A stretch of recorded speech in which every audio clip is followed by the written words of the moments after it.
Hello everyone, and welcome to the 79th edition of our Tata Steel Chess Tournament. We are here in the opening of round one. We apologize for our slight delay, but we're happy to get started. I'm your host, Yasser Seirawan, along with Robert. I am so excited. Wij Finally, we're starting again. Yeah, it's the annual Dutch chess players party. Exactly. Feels a little bit like Groundhog Day, right? Here we go. And what a way to start the event, okay? With Magnus, I mean, come on. Magnus Carlsen, world champion Magnus Carlsen against the Grand Chess Tour winner, arguably the player of the year. I saw some chess-based article about Wesley So, of course, who I'm Deservedly speaking. so, yeah. Had a terrific 2016. He's now in the 2800 club. He opened up with d4 against Magnus, and I was actually thinking Berlin today. That was like, I would have lost a bet, but d4. Wesley, as most players, they're very flexible, flexible. d5, c4, c6, the Slav. Very solid. Of course, Magnus can vary his openings a great deal, from Grunfeld's to Nimzow's. Very, very hard to pin him down. Knight f3, knight f6, e2, e3. I think that this is a very popular way for white to meet the Slav Yeah, these days. it's actually a very it's called the slow Slav. Yeah, so they're avoiding the forcing variations with knight c3, knight 3 d takes c4 or the Miran systems. So the slow Slav. The slow Slav, yeah. And well, actually, I think. Wesley could have expected this to happen, because if I remember well, it was this game, not sure which game exactly it was, but it was a game of the World Championship match where Sergei Karyakin switched from one e4 to d4, and they also had a Chebanenko type with of Slav, a7, a6. which finally turned into a Queen's Gambit accepted variation. But very good. Let's see what happened. e2, e3, bishop f5. In my match with Anatoly Karpov, I was preferring the move bishop g4. I like to put the bishop, pin the knight, but bishop f5, knight, a7, a6. And this always caught me, whoops, let me just turn off, because we're receiving the moves. Let me just turn that off. With the move a7, a6, this was like a pretty annoying little move for white, right? Yeah, it's like a hybrid system between the bishop f5 lines and the Chebanenko Slav. And, And, well, black is just trying to get best of both types of positions, like a6 could be a useful move in many of the Slav lines, and at the same time trying to get the bishop outside the pawn chain. Right, so you play e7, e6, the bishop is nice on f5, and sometimes you're kind of angling for a b5 and some space on the queen side. And it really annoyed me when I would play moves like queen b3 and they would hit me with the rook. So wait a minute, that's just not fair, you know, like you put the rook on a7. Let's see how the game did unfold. Knight e5. Okay, when I play the Slav and I put my knight on the e5 square, I'm really angling for g2, g4. Well, those ideas are possible. I think move like e6 is inaccurate here, because then you can follow up with g4. Right, and then when the bishop drops back, h4. Exactly. It's not so nice to allow these double Yeah, there have been some pawns. games, but basically it's favoring white, the ensuing structures. Exactly. So knight d7 to avoid that. And let's just see, he went queen b3 in this position. g4, of course, this time the bishop would probably just step back to the e6 square. Yeah? Or could you even take on e5? You have to calculate now. Okay, this is... well, maybe you can even play d takes e5. Yes. Or then, well, knight takes g4 then. Well, there's still play to go, but double A. Perhaps it's still in part of home preparation for both sides, but yes. Well, they are avoiding it. I think queen b3 is considered to be the main move. And now queen c7, instead of rook b8 or rook a7, queen c7 was chosen. Oops, excuse me. Queen b3, queen c7. Just a second. Now they're entering territory which is a little unfamiliar for me, so I have to get the zen of the For position. those guys, it's starting. No, it hasn't even started yet. I mean, it's just... well, actually, it's I know I don't know it pretty well, but I've seen it before, and I know those lines there go pretty deep till move 20, and there are some kind of symmetrical structures where white will get pressure along the c file, and I think that's what's going to happen as well in the game. Let us see. C takes d5, knight takes e5, takes on e5, knight takes d5, and the players have played pretty quickly. Now let me update the receiving moves. I will turn it off. And let's go back to see exactly how we got here. So knight takes d5, knight takes d5 takes. Bishop d2. No pawn grubbing by Wesley. Let's see, queen takes d5. Somehow this just feels wrong for white, right? I mean, he hasn't... Yeah, all those pieces still in the initial squares, yeah. Yeah, so exactly. Again, gain a tempo with e6 or rook b8 even. Yeah. I don't even like this for white. Yeah. So bishop d2, that feels right. Okay, so now, of course, we're going to play rook to c1, very happily gain a tempo against the queen, and we're eyeballing the b7 pawn. Queen takes e5. Well, that's a challenge. Yeah. That just says, like, okay, do your worst. Queen takes b7, doubtlessly rook b8 is planned. Yeah? Right. So, queen takes a6. Yeah. I'm a pawn grubber. Queen takes b2. I was actually thinking about rook takes b2 as well as an option, but... I was trying to stop bishop b5. Ah, right, I missed that one. Yeah. Yeah, rook takes b5. Yeah, it's a wake-up call for me. Yeah, okay. We got coffee. Yeah. By the way, folks, this is really fantastic. In previous years, they put us in an enclosed room. Now, we're actually upstairs on a balcony, and just take a look at the view behind us. It's really fantastic. We have this gorgeous window, this wonderful oversight, and you can see the stage at the far end of the hall. All of the people crowding around, looking at monitors, watching the games, and between us and the players is this huge amateur section, which that's tough. That's the elbow. The elbow. Yeah. But the players are nicely behind us, and it's a fantastic looking People are view. queuing for the pea soup. Yes. There's not much space to walk around and actually play your game, but it's a special atmosphere for chess fans all over the world. Yeah, the Erten soup. Erwtensoep. Erwtensoep, yeah. Okay, so that's why I think we're avoiding queen takes b7, rook b8, queen takes a6, queen takes b2, and what's going on here? It's kind of feels good for black. It's still... Well, if black managed to play e6 and get a bishop out, and... life is wonderful. Yeah. Or g6, or just get that bishop out. Yeah. So, what Wesley did instead is play bishop c3. Right now, he's a pawn down, of course, but there's no queen move that can defend both pawns. So bishop c3, this looks right, and he's ready to reach across the board and play queen takes b7. Yeah, so... Well, I think you can't really allow to take on b7 now, yeah? Because there's no counterplay against b2. Right. So if we were to drop back with the queen, however, this feels a little bit annoying, because now this bishop on c3 really is a super bishop, yeah? It looks nice for white, but I'm pretty sure it's like specific home preparation by Magnus for this game, and perhaps there's a way to solve the openings problems in a concrete way. Like a bishop e4 or something. Because I don't like f6. F6 well, yeah. f7, you know. Ideas with e4 at some point, maybe not immediately. But right, exactly. So this looks... Very likely this is on the board already. Let me update the game just a second.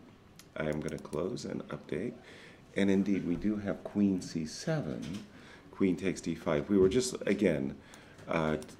refresh our minds. We go on e6, queen b3. Okay, and still, no. Well, I don't know the clock times, but it looks to me that Magnus must know what he's doing here. Otherwise, you wouldn't enter voluntarily such a line. Yeah? That is for sure. Yeah. That is absolutely for sure. Well, especially with the bishop on f5 hanging, e6 looks almost mandatory. Queen b3.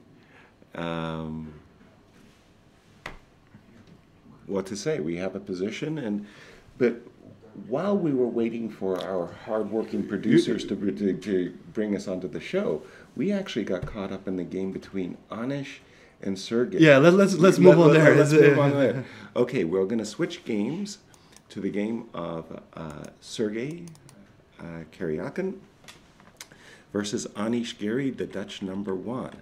And we had an extraordinary move that really fascinated us against the Najdorf. White has played just about everything, including Rook G1, by the way. Well, basically, any move has been tried here. I don't think they ever played Rook B1. Rook B1 seems Rook G1 is a bit more sensible. Exactly. But A2, A3, that really took us Although aback. in some Sicilians, White could start thinking of playing a move like Rook B1 with the intention to play B4. I recall some Sicilians where where A4 has been played and B4, but it's very unusual. Reaching for that. Yeah, one. Particularly after the move A6, I don't think it's. So A2, A3 really took us aback, and we were joking amongst ourselves that basically any move by Black makes a great deal of sense and seems to improve his chances in whatever variations you choose, including the dragon, which was kind of like our personal favorite way of meeting this line by White.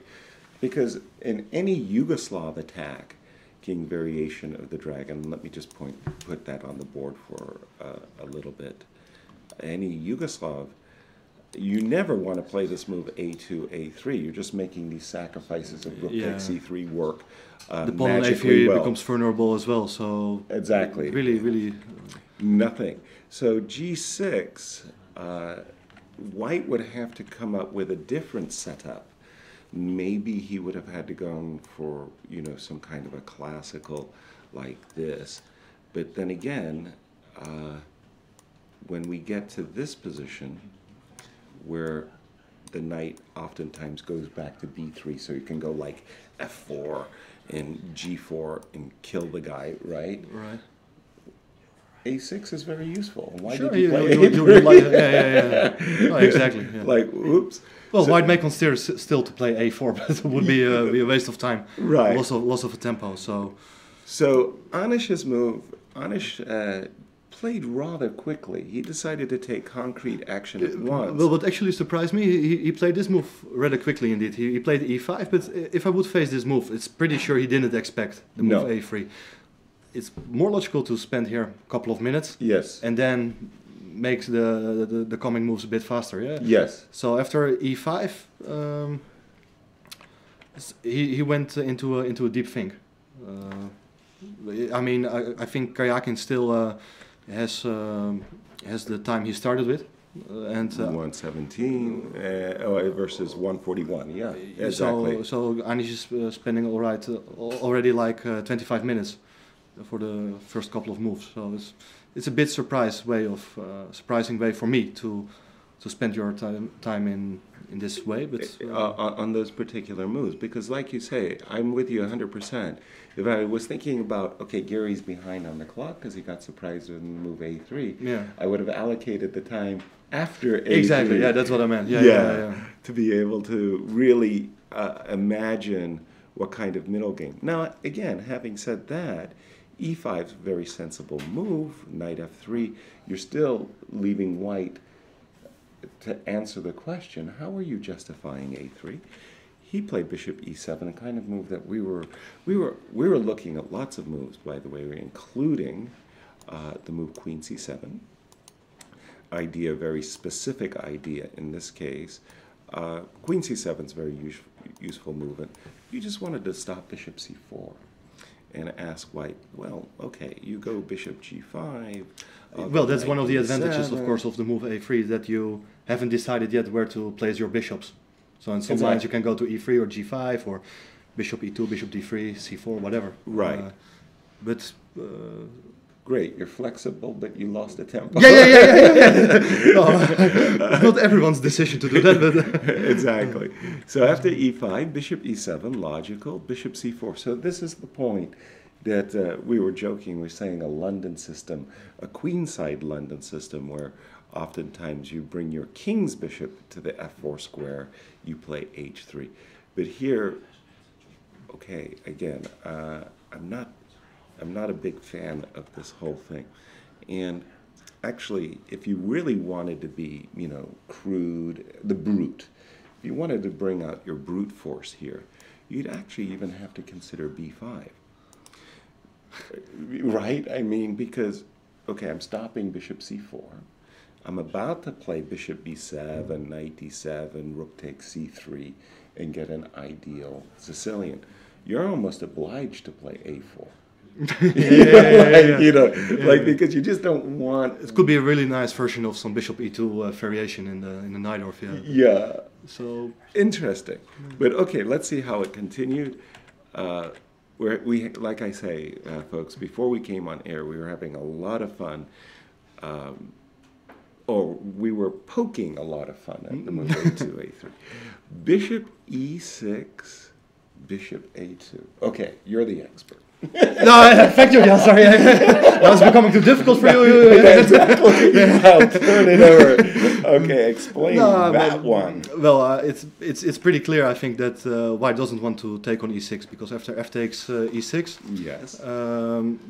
Black gets some better control over the central squares. The d5 and f5 squares. Yes. And there's no. Well, I'm not sure. I was thinking, could you play right, g5? Exactly.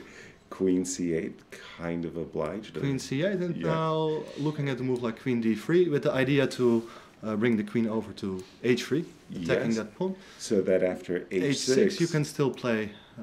Very nice, very nice.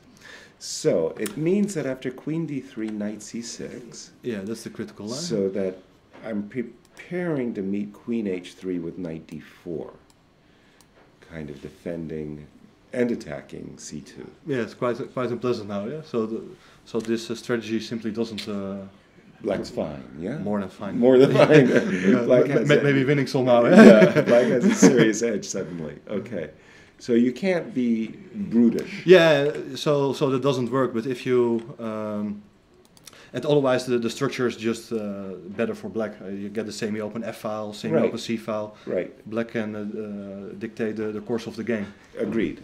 I like this structure for Black. It's a typical maneuver to drop the bishop back and maintain the tension. And if I was trying to maintain the tension, would the queen? Is it useful to, like you were just showing a variation where the queen came to d3, the queen came to h3. Would it have been, let us say, more useful to play a move like queen d3, maintaining the tension, and eyeballing that knight g5, queen h3 intention? Interesting. Because again, this move bishop a2, wow, that's a very strange maneuver to my eyes. Yeah, but it feels a little bit silly to comment on. To judge Karjakin's play when he's still in home preparation. Exactly, yeah. Exactly. Well, let's see what has happened. Bishop e6, bishop went back to a2, and let me get an update. Oh, we do have moves. Castles. So bishop just went to a2, castles, very logical. Right. Castles, b5. Okay, so why did we need b5 in that specific moment?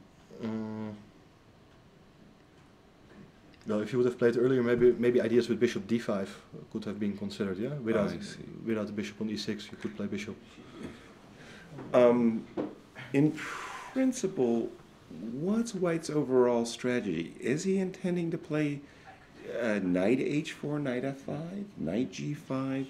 It feels to me like if I'm not getting in this move f2, f4, I feel like my hands are tied. I don't know. I mean, bishop e3, queen d2, rook d1. Mm-hmm. I'm making all of these useful moves, but I don't know what the purpose behind them is. Yeah. Where is the purposeful play now for White? Well, I think he should. needs to do. Yeah, he should fight for the control over the light squares. Yeah, over d5 or f5. So. So you think that, for example, rook e1, knight d5 is a useful? Well, at some point, not immediately, Right. I guess, but.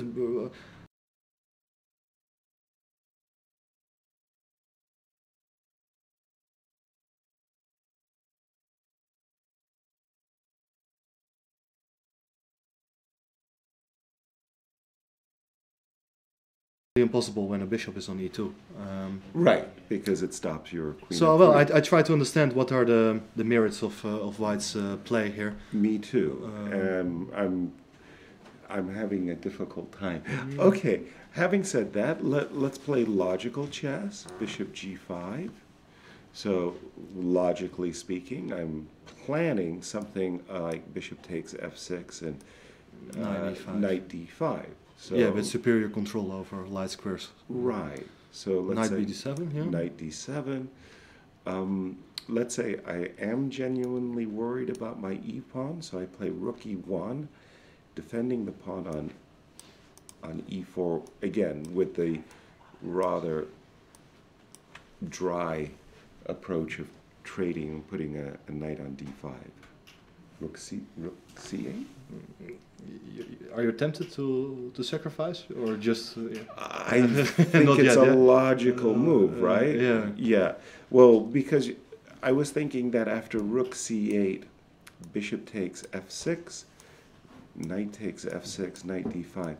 This is one of those where every time you try to occupy d5, there's a reason why you put your rook on c8. You wanted to play rook takes c8. Yeah, and you don't want to recapture with a pawn on d5. So no, then so it's yeah, it makes sense to play rook c8. On the other hand, I doubt White will take on f6 voluntarily.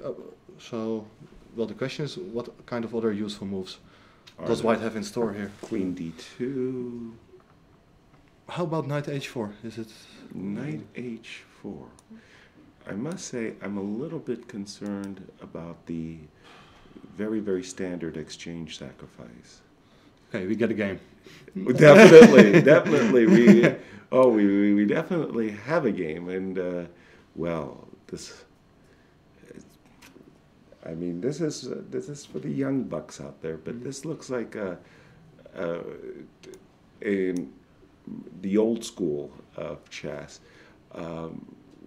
White tried, the grandmasters, you know, from the 60s and 70s tried to avoid these structures because they just felt like, well, the dynamic play was on black side of the board. Yeah. I mean, it is material, of course. I mean, yeah. You know. Well, there's still play. It's Sure. I mean, White has chances here as well. Of course, with knight f5, this bishop is still working after all. Yeah. Yeah. All yeah, right. it's interesting. I'm not sure what's going to happen. Oh, we're going to take a look around. Where would you like to take us? Yeah. How Where about do we go? Pentala Levant? Interesting, yeah. Yeah. A Marshall Gambit? A Marshall. Let us have a look. So we have Pentala is the second highest rated Indian now. He's closing in on Vichy. I think for maybe 1 or 2 games he has been number 1. Even ahead of Vichy. Yeah, maybe it was before the Candidates Tournament. So he's been playing very, very good chess, and in Baku he was fantastic. He played some really. Recall his game against Mamedyarov. Well, that was fantastic. I was Rook watching D5. it unfold in front of me, and I was just really impressed by how he played. Of course, he's playing against Armenia's #1 player, Levon Aronian. And I think 4 times winner of the event, Levon. Yes. So. And Magnus, of course, is a 5-time winner along with Vichy. Magnus is trying to repeat as champion, twice champion, in fact. And if he were to do that, he would be the only player in the history, the exalted history of the 79th edition of Tata Steel, to be a 6-time winner.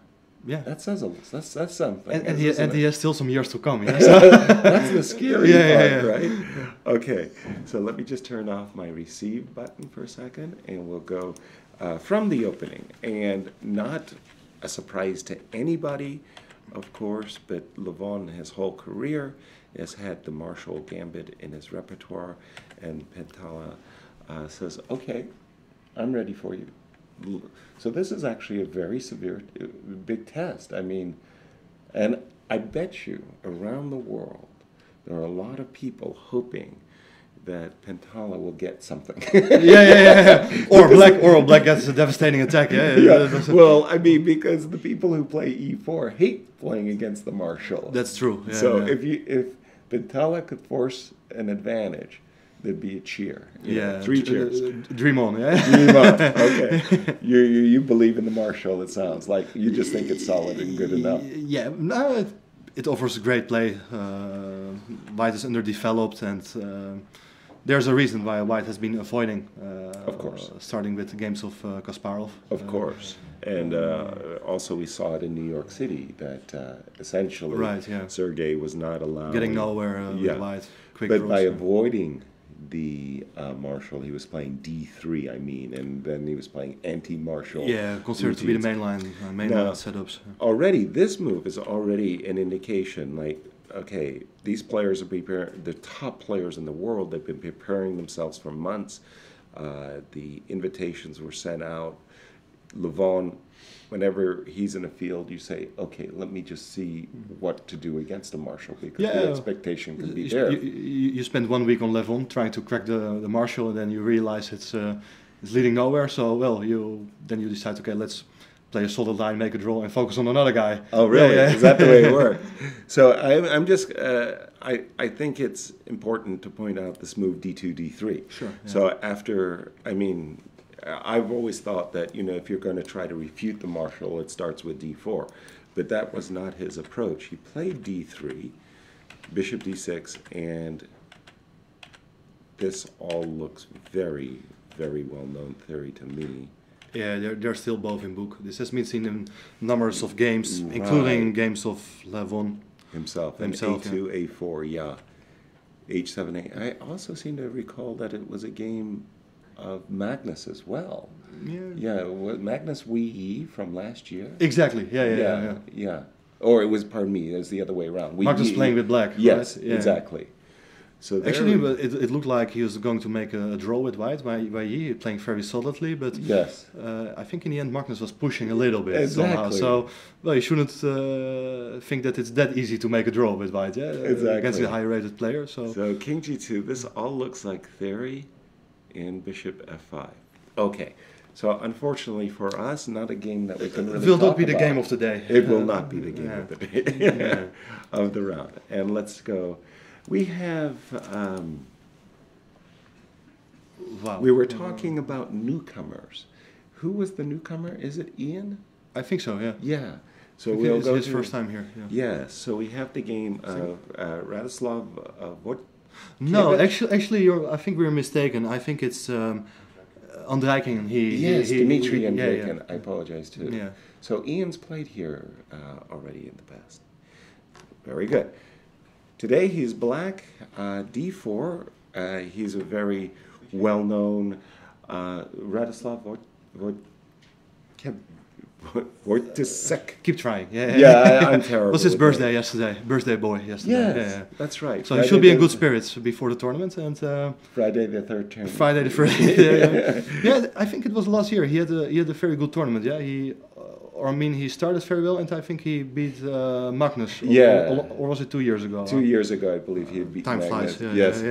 Isn't it terrible how that happens? Okay, D4, Knight F6. Now, of course, if Ian's on the black side, you know he's going to play a Grunfeld. One of the leading experts, along with Peter Svidler in the world. He's definitely always very, a joy very to loyal. see his black games. Yeah. By the way, when I watch his games in the Grunfeld, I'm envious. He's always got double-edged chances, and I mean he's performed extremely well. I mean, and he's getting positions that really rich. Yeah, that's a skill to reach such positions. Exactly. And also how to manage them. Right. But I also think that he's just not too shy to enter a good fight, let's say. And well, that's also he's not backing down. Yeah. No, I mean I think a lot of players they also play the Grunfeld just to make forcing lines and well, draw with black is a good result. That's what they consider, but. I think he plays the Grunfeld mainly to get a sharp game, and he will grab his chance wherever he can. So, bingo! I absolutely agree. Bishop f4. Okay, this is what I've been playing on the ICC in my blitz games. Don't tell anybody. But Bishop f4. But I don't e3 castles. But I don't play this move rook c1. My approach has been this move queen b3, and I try to. How do I say, force my opponent to misstep, okay? So the crazy part is that c5 is a bad move, and virtually everybody who plays the Grunfeld that's probably the reason why queen b3 is such a There's one thing you don't do against queen b3, which is to play c5, and a lot of my opponents do. That's how white players are selecting their weapon for the day. Yeah, trying to find a line where c5 simply doesn't work. Yeah. And that's how it works, and that's how it goes in blitz. But rook c1, in fact, was mainstream move. Bishop e6, by the way, bishop against queen b3, bishop e6 also doesn't work because of queen takes b7, of course. So bishop e6, all of these moves have been played before, c5, c6. And it just goes to show how difficult it is in the very sharp lines to get something against the Grunfeld, because essentially what white is trying to say here, I'm playing positionally for a long-term plus of just having space. Well, it really doesn't like it doesn't look like a Grunfeld anymore. It's more like a Slav type of structure. So, yeah, it's a kind of it's an interesting psychological decision by white to transform the character of the position. It's, well, it's maybe something which Jan doesn't like. Yeah, to rip out the tactical guts exactly. of the position. It's all strategic play. Yeah, and from what we get to see, he's spending a lot of time. I have it. We see. Wow, my goodness. Radislav has virtually all the time he started with. He started with what, an hour, 40 minutes, and against basically an hour for Ian. So he picked a good line, it seems. Let's take a look. Somehow it became very sharp. Did it? Bishop c8. Oh my, we have a lot of people in our audience who say, Grandmaster, when I play a move like Bishop c8, my coach beats me up. Yeah, go back to the amateur section. When the 2800 player plays Bishop c8, we shower him with flowers. What is that? Well, it's an interesting idea, I think, because the bishop has done its job on e6, forcing white to push the pawn from c4 to c5. Right. So the center has been closed, and there's no dynamic. There are no dynamics, no tension in the center yet. Right. So, and the bishop's misplaced on e6. It's blocking the e pawn. So black is ready to get in the move e7, e5 at some point, and also there are ideas to play b6, trying to challenge the head of the chain. And well, some cases you can also play a move like bishop a6, the typical idea to trade off the light squared bishops, which is known from Queen's Gambit type of structures. Right. And essentially, the light square bishop is the wrong bishop for black in the position when black has the pawns on d5 and c6. But can't you be a brute?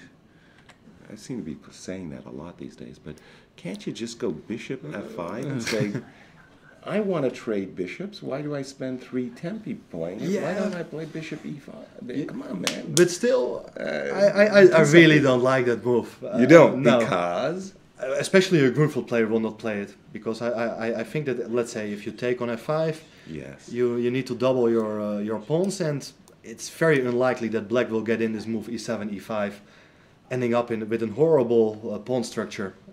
Now you think that... Well, now it's impossible, but let's say in a couple of moves, even if you get in that move after d takes e5, all your pawns are separated, and Aren't you like the Dutch stonewall player? You know, you get these Dutch stonewall positions. Well, Weren't you raised on them? No. Actually, I never got taught any lessons on the Dutch stonewall. It's not just think it's not your career was saved. Yeah, or without sport, having to learn the stonewall. Yeah. Well, Okay. I prefer to play on the white side of the stonewall. That's enough of my Dutch Wow. chess lines. Yeah. Wow, giving up your cultural heritage. I'm shocked. I'm shocked. Okay, so that's why he played bishop c8. All right, let's see how it went. Bishop g3. Okay, now I'm confused. Why did he play bishop g3? Well, actually, I'm just anticipating knight h5. Because after Yes, after but knight that- h5, the bishop. But that's why right, everybody plays h3, don't they? So that, you know, now we're talking about a proper London where, you know... Yeah, but still, if black managed to get in the move e5 here in some Do we way, play b6 first? I'm not sure. Maybe knight fd7. Knight fd7. And you want to be rook e8 and... f6 is a little bit strange. f6 is a little bit strange. So I try to get some tempo. Yes. Yes. Wow. Still could go anyway. I mean, maybe bishop e2, just dropping Yes. back with the bishop, Just- and black has some difficulties developing his queen side. Right? Yeah, all of these pieces are nicely sleeping. Interesting. Well, right? perhaps the idea with f6 is not great. You're locking in your own bishop, closing the diagonal. So what you said, rook e8 might just be the more Yeah. forcing. He did play the move bishop g3. Well, if black can afford the time to play bishop c8 to e6 back to c8, we shouldn't be upset that we lost the tempo. One thing I might say in defense of the move bishop g3 is if push comes to shove, he does have this other way of absolutely shutting down e5, right? Okay, f4. It's what they played in this, what was it called? This Sukatard systems, Collie systems, where you go bishop d2, e1, g3, and you have already pawns on f4. And perhaps this is an improved version? Or? Well, I'm trying to put the bishop on h4 in those cases. Yeah. Okay, b6, here we go. Away we go. Knight h5, bishop h4, a5. Whoa. Everybody and his brother plays a3, right? Yeah, without thinking, yeah. In the Yeah, without game, thinking. You just play, he took. Oh my gosh. Well, let's get a refresh of the position. After taking on b6, took on b4, knight a4. Okay, definitely home preparation, yeah. Oh, for sure. What happens? Knight e7, rook takes c6. So in this position, knight b8 to d7, rook takes c6, and e into play. Wow, that happened fast. And by the way, just for our viewers, the little blue board on the down on the left is the live board, just to for you watching on your screens at home. What's going on here? Is Bishop b7? Is yeah, Ian fallen for some serious prep? We're getting some sacrifice. Okay, let's see. Rook c7, right? Knight b6. Well, e7 is hanging. Don't forget a4 about is hanging that as one. well. Bishop takes e7. Yeah. Let's go, right? We got. I mean, we got to. Everything is hanging, so there's no way back. Yeah, I mean, talk about burning bridges. Queen c8. Well, b4 is hanging. c3 square check is hanging. Knight c3, rook takes a2. What's the material actually? I lost track. Some plus for white. It's a pawn only, huh? Yeah, there's 3 minor pieces on the board for both sides, but, black's king is safe. Black's king is safe, and there's always counterplay. Also on the a file, knight c3, a2 could be hanging in some lines. So we went fast on that, but essentially, this move, knight d7, was a very forcing move. After all, black should not be allowed to simply play knight takes b6. And then this rook is just ideal, and black just wins. Hence, we saw the move rook takes c6. Yeah, this bishop is on the b7. board. And Rook c7 has been played. I'm not sure. Yeah, let's see if let he. me update my board. Oh, so this is the position at the moment. Well, Do we have some options to? of course, we can drop back. No, Not we to got C2. not to c2. I wanted to defend a2. And now knight c5. Yeah. Now we have knight c5.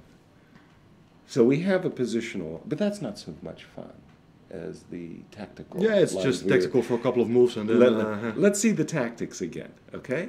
So we were looking at rook c7 with a very obvious. Give me. I cannot take on a4. Yeah, it's too much. And then knight takes b6. You can take on a4, yes. Yes. I'm not sure if it's. Yes. And then queen c2 still. Queen c2 still defends the rook on c7, and there are still tactical Too many problems. things. Okay, Yeah. so let's go for that fun stuff. We were looking at. Oops, sorry. This was our fun stuff. What we think is fun, anyway. Knight takes b6. Rook takes b7. Looks pretty forced. Take. Knight takes. Bishop takes. Queen here.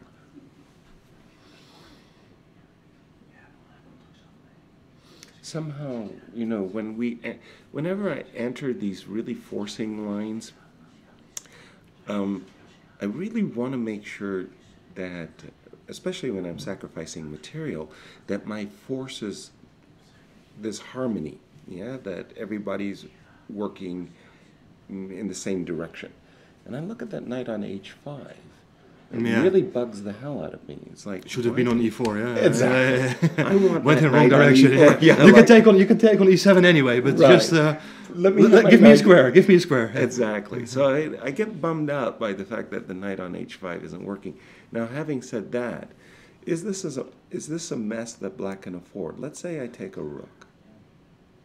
That's greedy. Would you take back, maybe? Maybe with f8. Yeah, that's what with the bishop, yeah. Right. So that now I've really rook's even trapped almost. Yeah.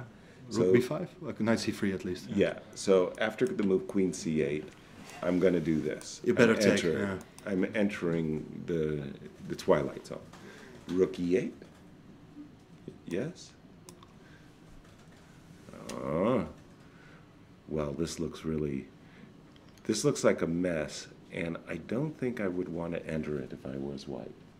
Yeah, but I think Wojtaszek is knowing what he's doing, yeah? Yeah, seriously, when you take on b6 and play knight a4, you can analyze this. Yeah, and he likes it, I think, to analyze. Yeah, exactly. You enjoy it. Okay, let's Richard Report versus Pavel. Shall we see? Kind of unusual setup. Yeah. Well, we are talking Richard Report. Right? Okay, Pavel, very Mr. Correct. Knight f3, e6. Already, that's a strange move. Come on, e6 on move 1. Against knight f3 is a little bit. I mean, how many people play e6 on move 1? I mean, you've got d5. Yeah, maybe you're still hoping to get a French. Maybe French players. Is he playing the French? I think he plays. I think he plays the French. Yeah. So anybody who can play a Chigorin can play a French. Yeah. I mean, okay, e6, g3. Okay, so now we're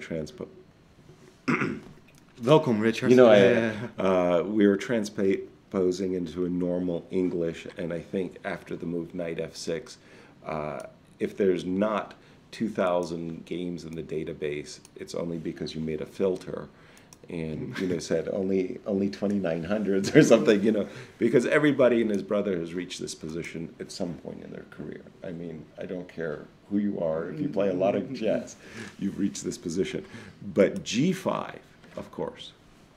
I've never seen this in this particular position, but somehow it reminds me of a game of Rapport a couple of years ago against Dominguez.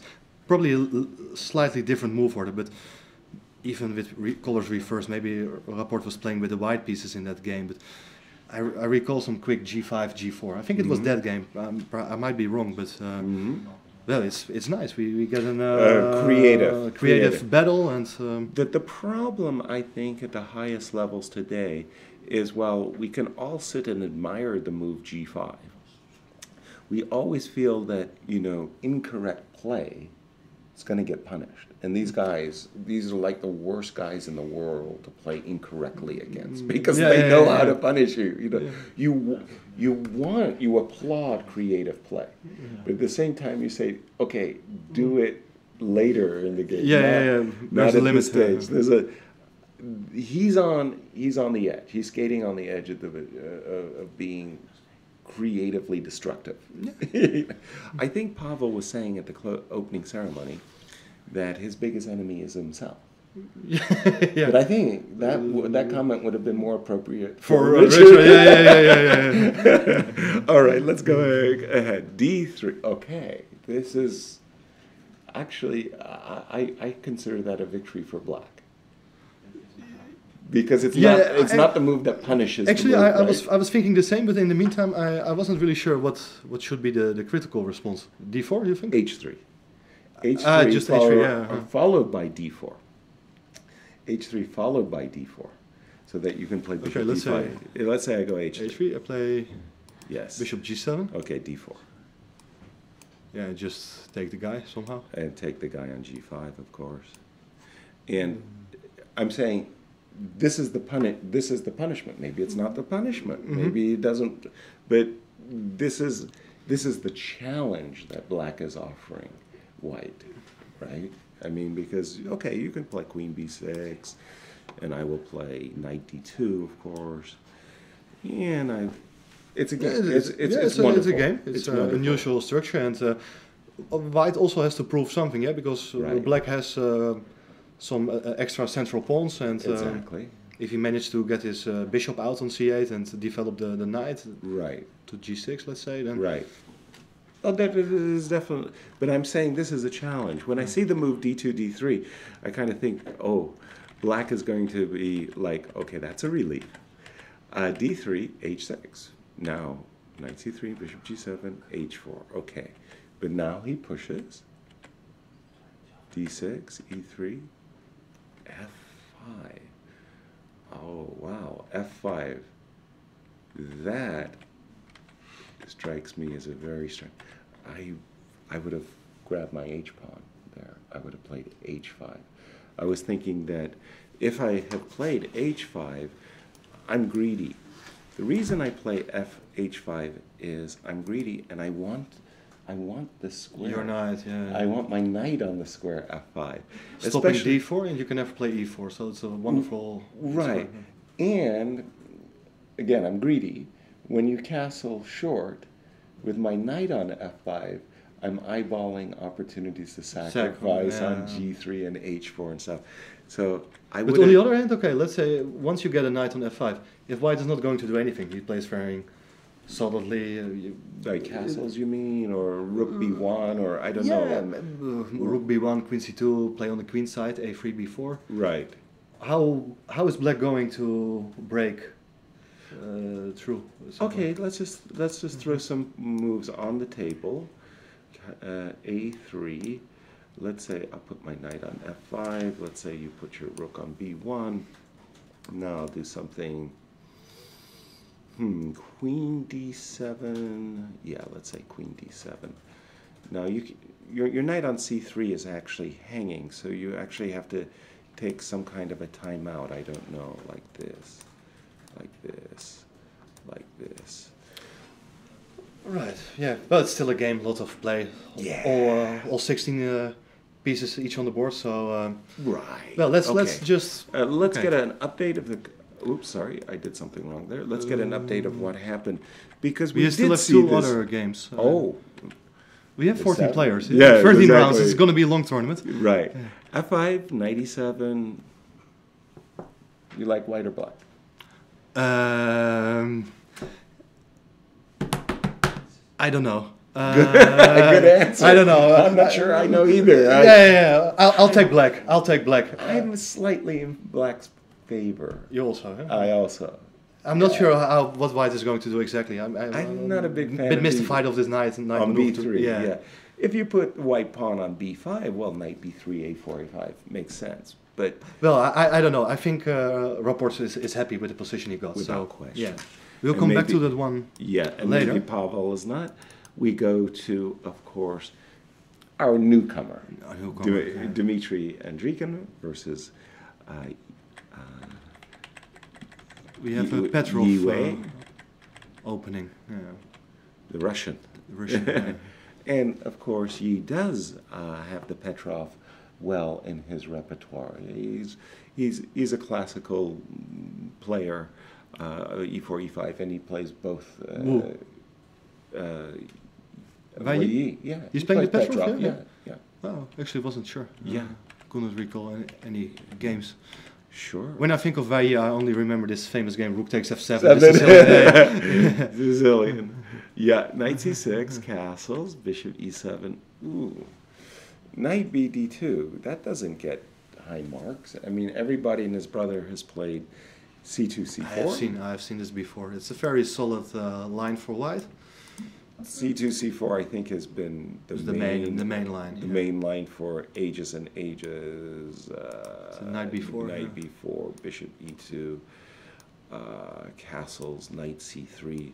Tons of games in this line. A lot of Kromnik games, yeah. Yes, Vladimir especially. Boris Gelfand actually also played C4, Knight to F6, which is a kind of an interesting way of sidestepping a lot of the lengthy variations. Knight BD2. Well, there you go. Look it up, folks. I don't think that this is a real way of putting pressure on black.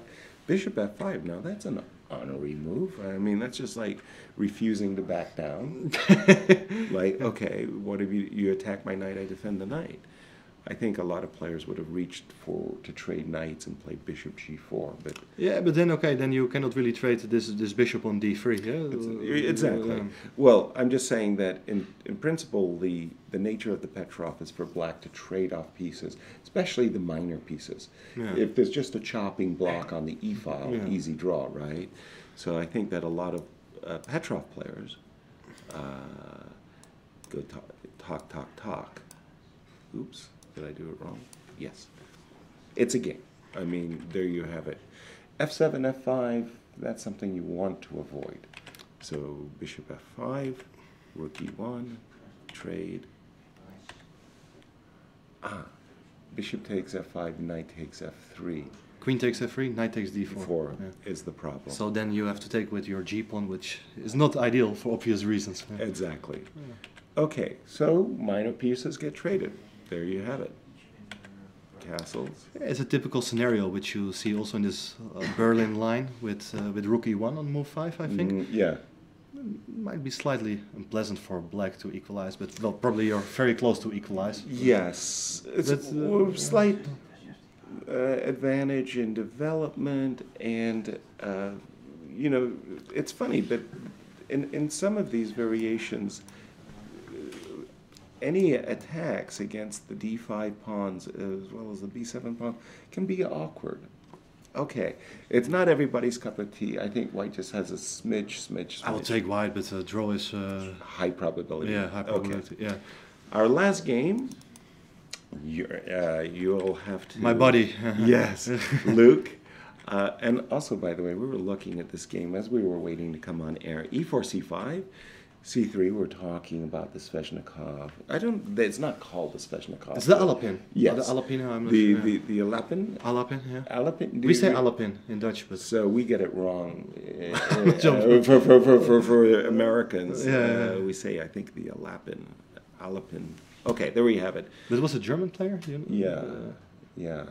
Well... But I don't know enough about his history as well as the history of this line.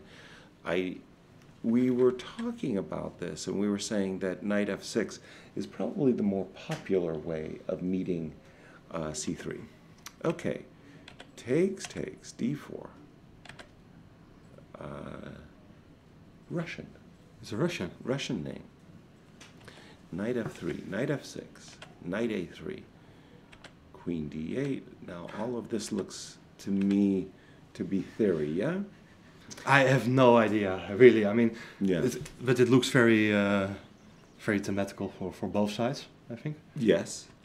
Castles, bishop f4, and b6. by Luke. You know, I like white somehow. Yeah. Well, Luke especially, he's always reaching for, you know, these open Sicilian Najdorf. He wants you know he wants b5. You know he wants a6 and b5 and to get things going. Get a double-ish fight, yeah. But b5, of course, is just chasing the knight to e5. b6. This looks just very comfortable for white. I don't doubt. I really don't like black's play. I don't know the clock times in this game, but I feel black has wasted so many moves with the queen. It feels like this Rubinstein or Byrne variation. Yes. With d takes e4, white got the knight on c4, and queen went back to d8. Feels like white has gained some additional tempi. Right. Well, in particular, and the d6 square. The control of both the e5 and d6 squares with the knight usually is on, I don't know, c3 or d2, and you're trying, you know, black is playing a6. The knight on c4 looks very, very useful here. I don't know, I'm just looking at the webcam, and Luke is thinking. No, Ariban is thinking, actually. Yeah. They're both thinking, but it's Ariban's turn. Yeah. And Ariban is probably thinking, should I just jump and try to get the two bishops? Can I do that? Let's have a quick look at, b6 white to play. Yeah. Can I play knight d6 immediately? I'm a little hesitant because of knight h4. It might be knight h5. And pardon me, knight h5. But you can hesitant. But even if I take on c8, it should be all right. Yeah, no, I'm searching for a clear advantage. Maybe I have to pause a moment. Something like rook e1. Yeah, or queen e2. I was thinking, but I'm not sure. Yeah, is kind of waiting for the bishop to go there before maybe jumping into d6. Right, makes sense. Yeah, that's what I was trying to do. I probably, and you were looking. Sorry, I just want to play queen e2, rook ad1. Could even consider taking on c5 at the right moment. At the right moment, yeah.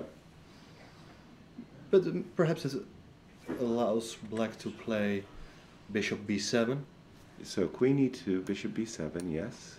Well, what black may consider, I'm not sure if it's that great, but he could take on f3. After knight d6, you mean? Yeah, perhaps, and then play against an isolated pawn. Something like this type of line where maybe you just spank a knight on d5 and say, I'm happy, or I make pretensions of happiness. Yeah. Well, it looks like a good fight going on there as well, where before we go on our first break, and let's have a quick update on Magnus and Wesley So, or as well as Anish, or which one? Well, the Wesley against Magnus, I think. Okay, we'll do that very. Ooh. Oh, queens got traded, yeah? Queens got traded. So we had left it around these parts right here. He went for queen c4. Queen c4. We were thinking queen b3, but queen c4 was his choice. It should be all right for black. If both sides castle, it's dead. I mean, it's just that it's just it's a bit disappointing. It'll be a hack fest. Yeah. And all the pieces will come up. Oops. Bit disappointing. A bit disappointing to our start, but it's a marathon. Okay, when we have left it in the Sergei's game, Anish, I think we had seen the move b5, by the way. Right, yeah, it was the last move. Rook e1. We never saw a line with rook e8, I'm afraid to say. I don't think we were looking in this direction. What's the story there? Why did he put a bishop there, or a knight there, or knight e7, knight f8? I don't know. We saw this. Anish played such a line. Oops, let me turn that off. Anish played such a line against Vladimir Kramnik in the London Classic, where he put but he didn't castle. He actually played knight e7, and then later he played it. Rook e8. Is it permitted to jump in right away? Knight d5. Now, probably black should not capture, but isn't this more or less the best white could have hoped for? Yeah, this is the ideal scenario for white here. it's not maybe ideal, but not ideal enough to actually make any pretensions. But I don't know. We'll see after the break. We'll have to take a break. Yeah. Well, everybody, this is our opening round of the 79th edition of the Tata Steel Chess Tournament here in Wijk aan Zee. Behind us, you get a fantastic view of our playing hall with the amateurs. We're delighted. Are you going to be with us later, or are you going to be doing live commentary as well? No, I will be here for 1 more hour, I think, and then I'm coaching some children here as well, so I need to take some responsibility for my kids. Yeah. Very good. We'll let you do that, and we'll be back after a short break.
Hello everyone, and welcome back to our live coverage of the Tata Steel Chess Tournament here in Bike on Zay. I'm your host, Yasser Seirawan, along with Robert Rees. Robert, it's been great. It's been great fun. We have a great show so far. Yeah. It's thanks to the players.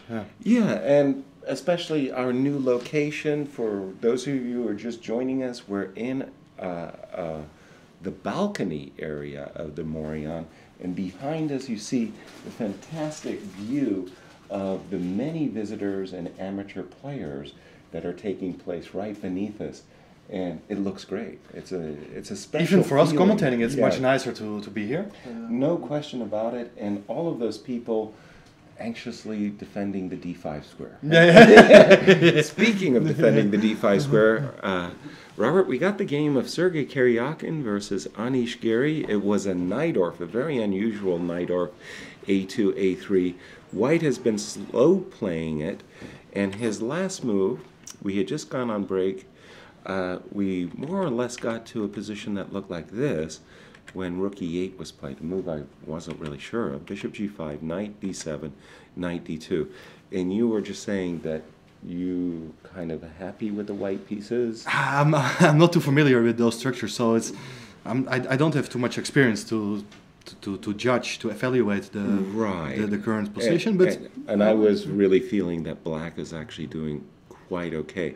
The last move, knight D2, it's always in these structures that we're constantly White has to constantly be on the lookout for the break D5, right? So here the question is, can he make this break? This is, if he does it, he usually glides not only through equality, but maybe even a slight plus. So the question is, does this have a tactical reputation or not? It's yes or no, yeah? It's a yes or no. Well, but if it's a yes, that's why. Then we have to. We have to find it. Okay, I guess we should start with taking on D5. Let us try. Knight takes D5. Supposed to take with a knight.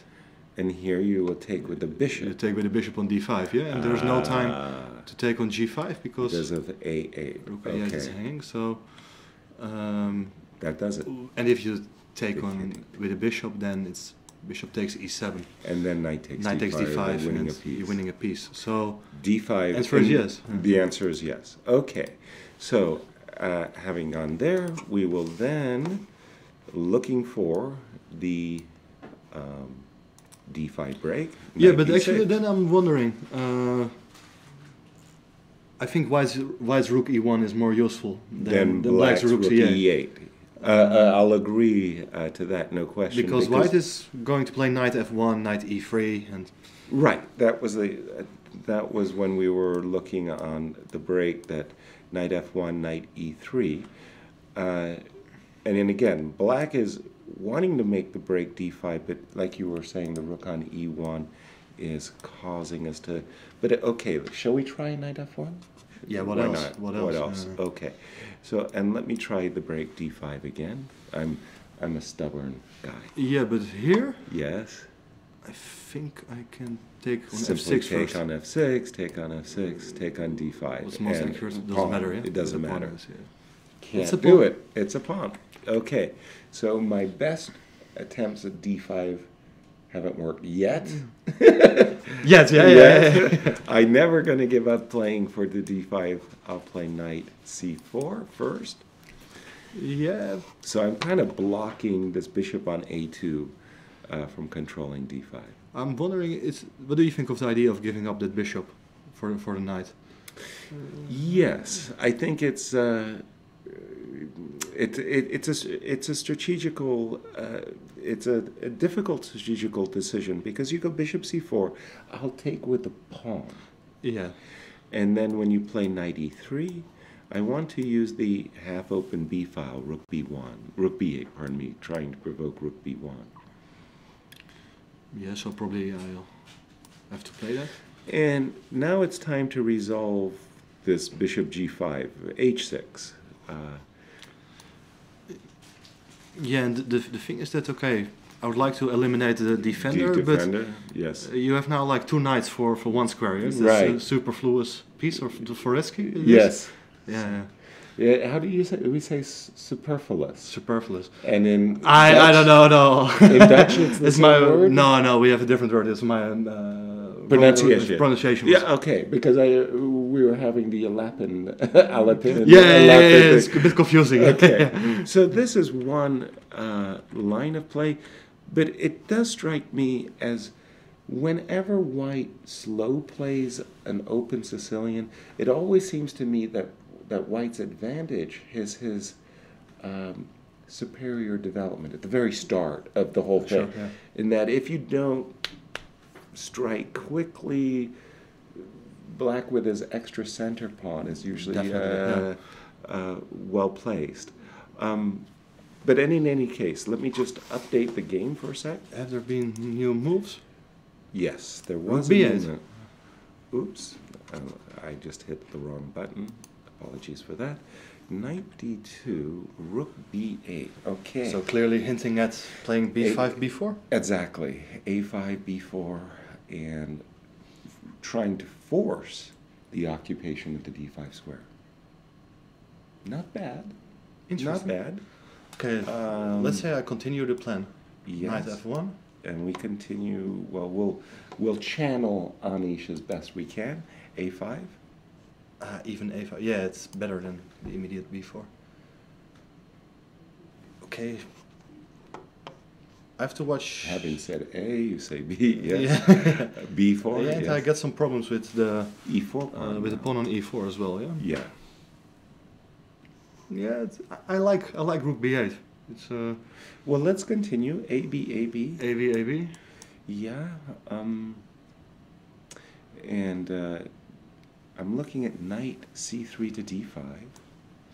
So I have a trick in mind. Yeah, but who's tricking whom, yeah? Yes, exactly. Take? Bishop takes D5. You have to take on f6 or... Takes on F6. I'm not... Yeah, but if you take on d5, I take... No, that is clear. Sorry. You're losing a piece. Yeah, no, that is because I very recapture clear. with a knight on e7. Right. So bishop takes f6. You can take on e4 now. Something funny. I wanted to take on e7, of course. Well, probably you have to. Yes. Take. And now I want to force your bishop to choose which diagonal it wants to be on. F3, Yeah, but I didn't want to do that. Queen g4, yeah, knight well, f6. knight f6, I walk it. Okay, f3, let's have a look at f3. So if you go back to a8, I'll jump to f5. If you go back... And then you take on d6. And then I'm hitting f7 and life is good. So you'll have to go back to g6, right? Right. And... Yeah, okay, you have some compensation for the pawn, but it's not convincing. No. I'm not. It's not what you were all. aiming for. So I'll have to do it in a. How do I do it in a better way? Maybe in this moment, I will first capture on f6. Robbie, I first capture. You capture with the knight, I assume. Yes. And I'll occupy immediately d5. Ah.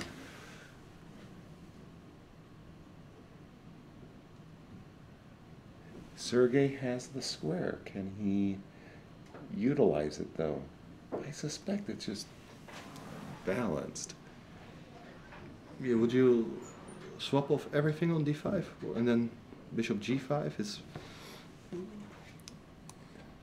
It's definitely a line that, well, I'm not going to say it's crucial, but it's certainly a key plan for Black.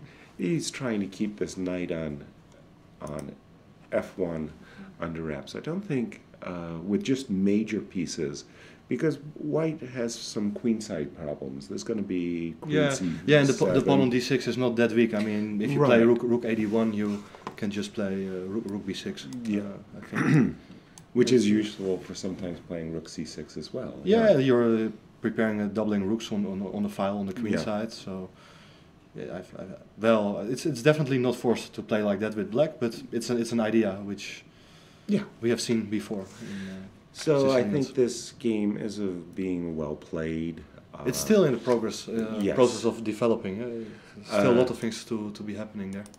We weren't very impressed with the game of Wesley So and Magnus, but Wesley made a very consequent decision of trading off the G-pawns.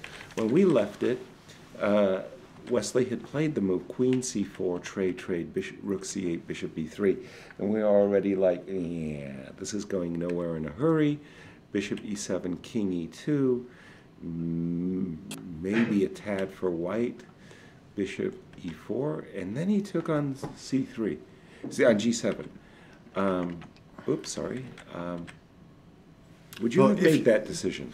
Yeah, well, if you would like to take on G7, I think you have to do it now. Yeah, certainly. You're not going to have every opportunity. Because with inclusions, with moves like F3, it's not so great because you're weakening the second rank also. So you're making capturing on G7 is impossible thereafter. Yes. So well, if you well, the other question is what else to play? Yeah. So, well, you know, grabbing some space with F3 and E4. Yeah. Okay. I'm a kind of a space guy. Not a nut, space nut, but okay. E4. Castles. Rook D1. Rook H1 D1. Yes, making sure I get the right rook over there. Yeah, okay, I know you like to play against my bishop on c6, but it's not anything great. Yeah. No, I'm just saying that... I think it would be nice if knights were still on the board. Yeah, you need something to really disrupt. Yeah, it's like those structures from Queen's Gambit Accepted. Yes. Where you're playing against the weaknesses on the queen side. Exactly, and the Queen's Gambit Accepted was one of my... career favorites, actually. I like playing the black side of Queen's Gambit Accepted. Bishop takes G7 definitely livens things up, no question about it. Bishop, Rook G8, Bishop drop back to E5. Rook takes, and Wesley So to play. Let's just get an update. We have some moves still. Rook C1. Rook AC1. Rook takes C1, Rook takes C1. Rook C1, Rook takes C1. I like it for white. I'm revising my opinion very, very quickly. You've got to be careful not getting your rook trapped on G2, yeah? And by the way, I think everybody who's ever played chess has at one time had their rook well and truly trapped when the opponents have played bishop to G3, followed by king F1, and the rook goes nowhere on G2. But there's two threats in the position. Rook C8 check is also very annoying. Yeah, just threat. Entering with the rook is highly unpleasant. Exactly. All right. And by the way, we do encourage you to tweet to us. We have a tweet by Tangel Svensson. Carlson trading so with black. Carlson facing so with black. Wesley is undefeated. And it hasn't lost since July. His opponent, Magnus Carlsen, Bilbao. That was the last game that Wesley So lost in the classical. It was a fine victory for Magnus, yeah? It was pretty. Right. Was some Rue Lopez? It was this. I remember some kingside. Yeah, Bishop C. Joko Piano, I think. Or where Magnus broke through on the queen side. Exactly. Yeah. I don't know where it came from, but there exactly. You go. That's the problem nowadays to determine which opening it was. Yeah. Right. We know the structures, but it could be from a couple of lines. There we go. But by the way, that was when I knew I became a good player. When my opponents had to play well to beat me. That was when I really had this feeling like, right. Now I'm a good player.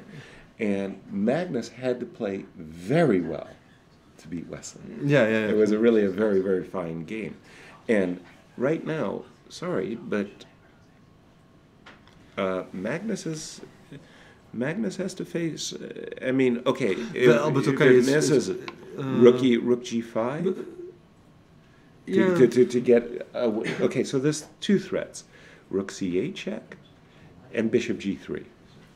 And I think bishop g3 is the more serious threat. Yeah, it's not what I would like to allow. Okay, okay, let's go there. So this at least gets you out of the tempo. Yeah, now if you have to be precise, because if you move bishop f4, then rook c5. And you dealt nicely with everything. So now I have to give the check. Give a check. And now you can't afford bishop d8 because that really walks into that one. And you win the rook. So yes, still some tactics in the end game. So the king has to step up to d7 and to meet the check. Now after rook c7 check, king back to d8. Now, what have I exactly accomplished here, though?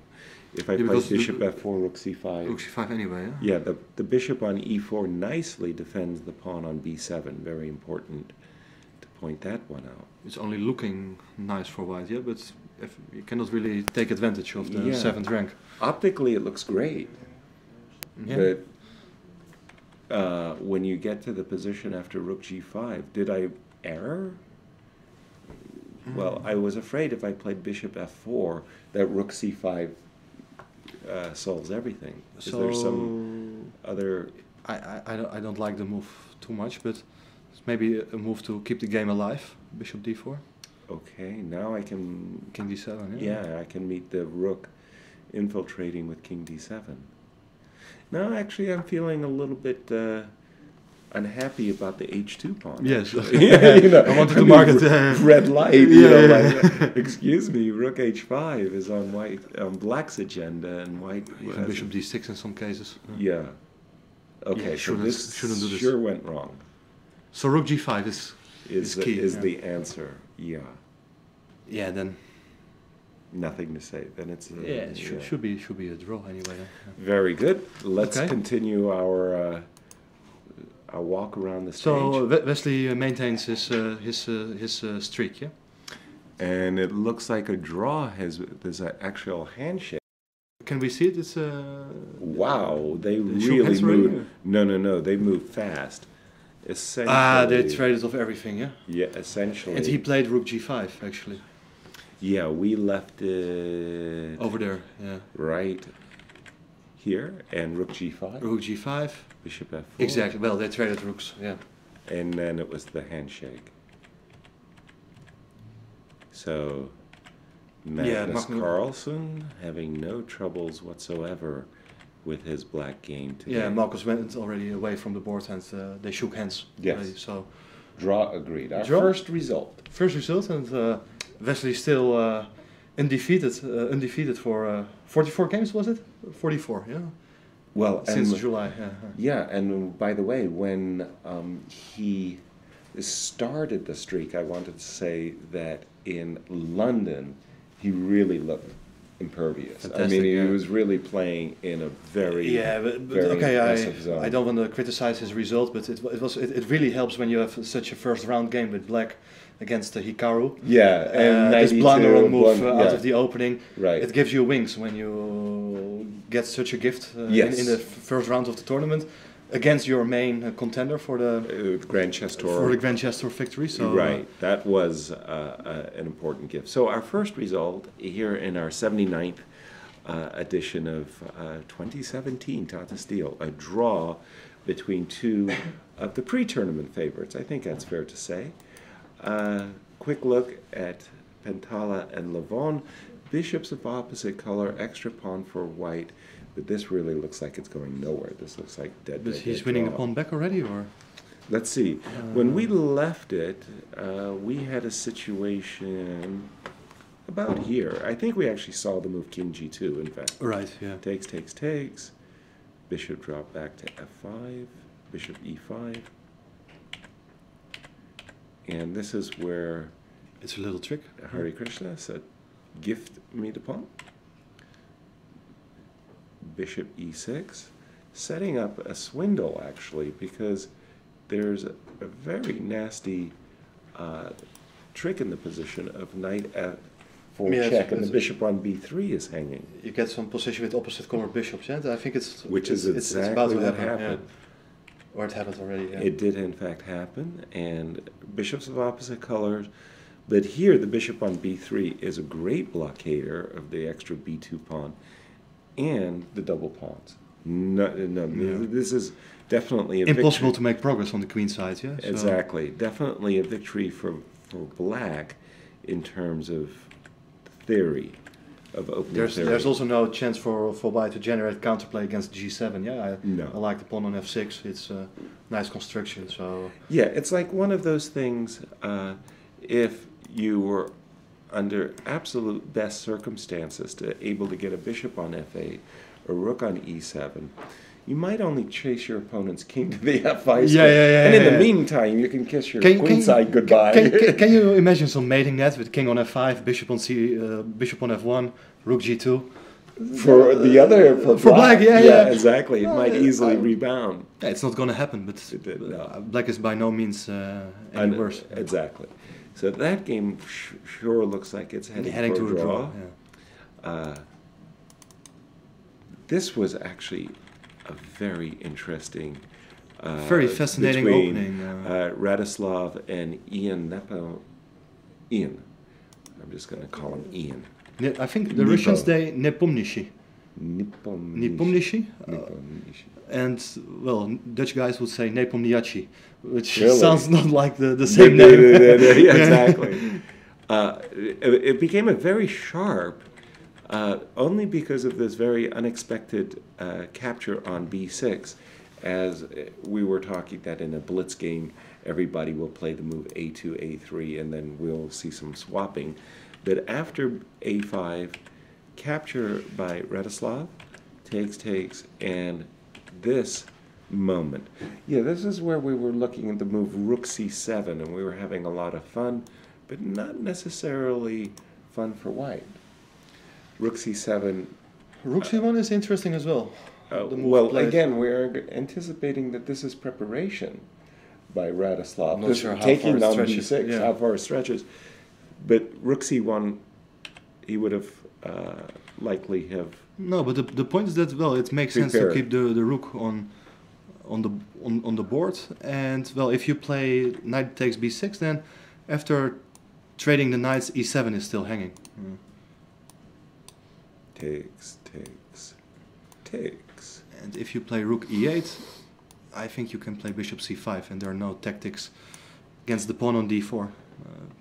I will agree with that, but at least in this case, can I do something, because I've got two, I feel in the position black has two threats, rook a2 and knight f4. So I'm trying to find a good place for my queen where I can cause you grief. But I don't like the knight there, because I was intending to play knight e2 actually. Knight e2, gift me the pawn. Yeah, but I thought I could take on b4 as well. And just challenge me to prove. Just consolidate. And, well, for sure, if you consolidate, then it's a very nice pawn indeed. All right, it's certainly the hand. Thank you, Lotus. Oh, you're a sweetheart. Oh, it was the adopted mom of Wesley So, bearing gifts. Don't be opening that. No, I shouldn't touch it. I've got my name on it, Robbie. Don't touch my pieces. Yeah, exactly. That's not what happened. After the move rook c1, he didn't like knight takes b6. So he played bishop f6, stopping those lines. Actually, I like the move compared to the lines we had, because you're taking away the pressure from e7, and, well, if you capture on f6, then the knight is returning into action. It's coming to back to f6. Yeah, I had to do that in a very awkward way, but yeah. I like the way you make arrows, yeah? That's how I'm teaching children how the knight moves. Yeah, right, like the L. The L very form. Good. I mean, you can use this segment for your kids. Yeah. But I'm telling you, by the 13th round, I'm going to be great at this. I mean, my arrows. Finally. Yeah, exactly. So bishop f6 was the choice. Takes, and now he wants to recapture. Knight f3. Gosh, I'm thinking that if I'm white, I'm anxious to, well, you know how it goes, win material. But knight f3. But I guess you're not winning material if you play queen b3 because I take on b6 anyways. So you do indeed, and I'll jump here. So I've got a tempo. Yeah, but you get it also in the game where knight f3 was played. Yeah. So okay, let's say bishop c8. And of course, if I take immediately, then I lose the a2 pawn. So I was dropping back. So at this exact moment, I don't know if my king's knight is going to f3 or e2, but I really wanted to whomp on that pawn, you know, like give me your pawn. Yeah, it's actually interesting. Yeah. Well, thank you very much. Yeah. Usually, I'm more reluctant giving compliments. Exactly. No, I mean, I take the bouquet of flowers when I get it. Okay, didn't happen. Instead, knight f3 was Radislav's choice. Not bad, of course. Whoops, I did something wrong. I didn't know what I'm doing. Knight f3, knight takes b6. Yeah. Knight jumped, bishop, and now he played queen b6. So we have a transposition, but instead of bishop b1, it's knight f3 play. Exactly. So knight b8 to d7. I don't know. I feel white's a little bit better. Only white can be better here, yeah? Yeah. But the question is, okay, if it's that much... If it's serious. Okay, let's start with a good move, a good solid move. You're teaching 10-year-olds how to play chess. You should teach them how to castle. Well, they should have done by far earlier, yeah? Move 20 is not... not allowed. No, it's not allowed. Not under Robert's Rules of Order. You castle earlier than that. Right. Okay. So, having said that, okay, it's very clear that white how has about a great take on c5? Rook takes for sure. Bishop a6. Bishop a6. Before I even get a chance to play anything crafty like bishop b1. All right, I'll jump here. So I've got evil intentions, by the way. Knight c6 and evil intentions. Yeah, that knight on c6 was supposed to be targeting, not the way it appears on the screen. Hang on, if I take here? Yes, I will take with the knight. Rook a3. Oh. Just in time. Because I wanted to keep my rook on c5, but now knight e4 is going to be really annoying. That equalizes. At least. No problem. So that's not what I have to do. So let's try that again. And I played knight e5, and that may have been a wrong move. Yeah, but maybe it's too late already for white to prove an advantage, yeah? Because, well, it's if you manage to solve the worst piece. I'm not 100% sure, Robert. New variation, takes rook a1. Okay, again, I'm pretty crude in this case. Yeah. Well, queen a8. Queen a8. Well, you're just not a barrel of fun, are you? I'd hope that you would have played queen b8 so I could go knight e5, knight c6. Sure, the tempo. But you very craftily have avoided that. You could have played e6. This looks like also, it's heading for a draw. Let's go to the game of Pavel, shall we? Yeah, but I think first we have to share a tweet by the chairman of the Tata Steel Chess Tournament. It's Mira Rooselaar. We can't ignore. The chairman, she's listening. Well, in this case, the chairman we will definitely accept. Yeah. So she tweeted that she loved the piece by Tex de Wit on De Wereld Draait Door. It's a Dutch television talk show, which well, popular. It was yesterday. Was a news item on interview with Magnus, interview about the recent World Championship match, and well, it was a very nice piece by Tex. And well, she also adds that starting today, Tata Steel Chess rocks. Come and visit. So yes. We only welcome her tweet.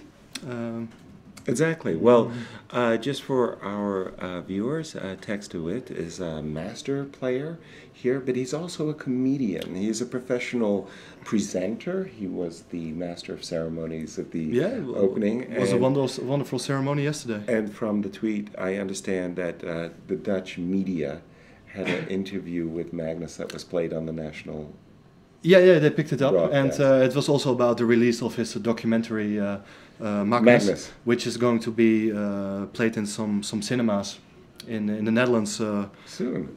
Very soon. I think it's on the 19th of January when they're playing in the Kuip in the Feyenoord football stadium. Right. There will be some release there. So it was good promotion for Magnus also, but also for the chess tournament. Well, terrific. Well, maybe we'll try to make an outing of it during Vikonsé to see.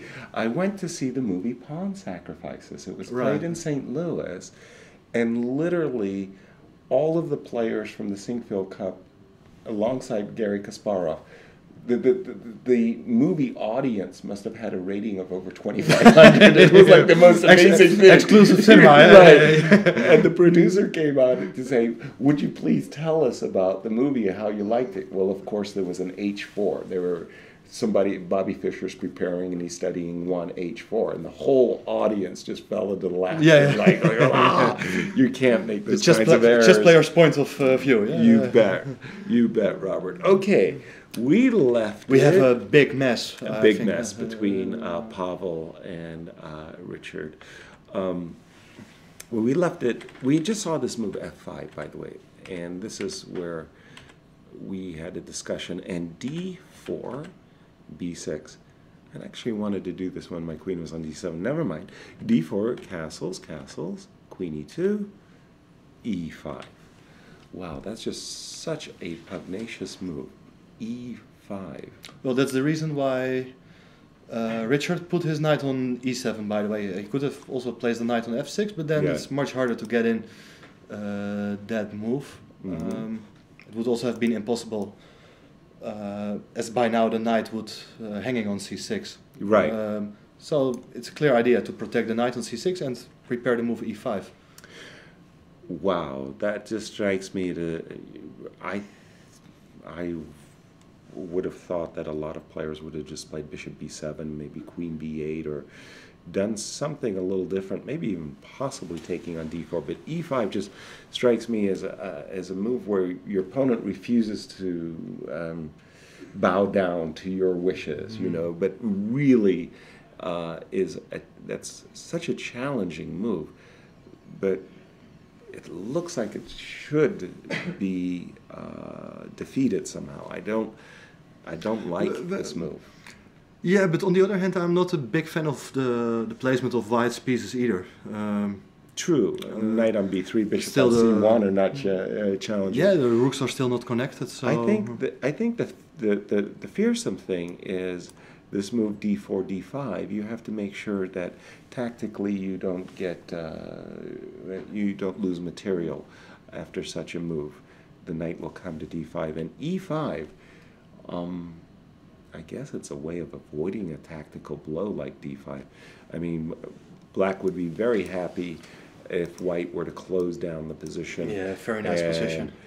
This bishop on g2 will be crying out loud, why did you do that? What are you doing? I mean, I had a beautiful view, and now it's closed. So that was why Pavel played the move rook d1, takes on d4. Sacrificing a pawn, huh? And here comes this knight d5 trick. Why didn't he take back? Was he afraid of e4? I suppose he was afraid that now the knight's not able to jump to d5 anymore. Good question. It's still double-edged, yeah? Because it's also not easy for black to break through on the king side to utilize his majority. Right. But on the other hand, he still has some levers based on d6, d5. This isn't a position where you ever really want to allow your opponent to get this you know, Thor. This knight on e5 rocks, baby. You know, look at that. That's a great knight. No. Bishop is boxed in on G1. So that is why Pavel went with the move knight d5, and I think we're up to date. Let me just double check on that. We do have knight to d5. And how is black, Robert, how is black going to handle this knight takes e7 check threat?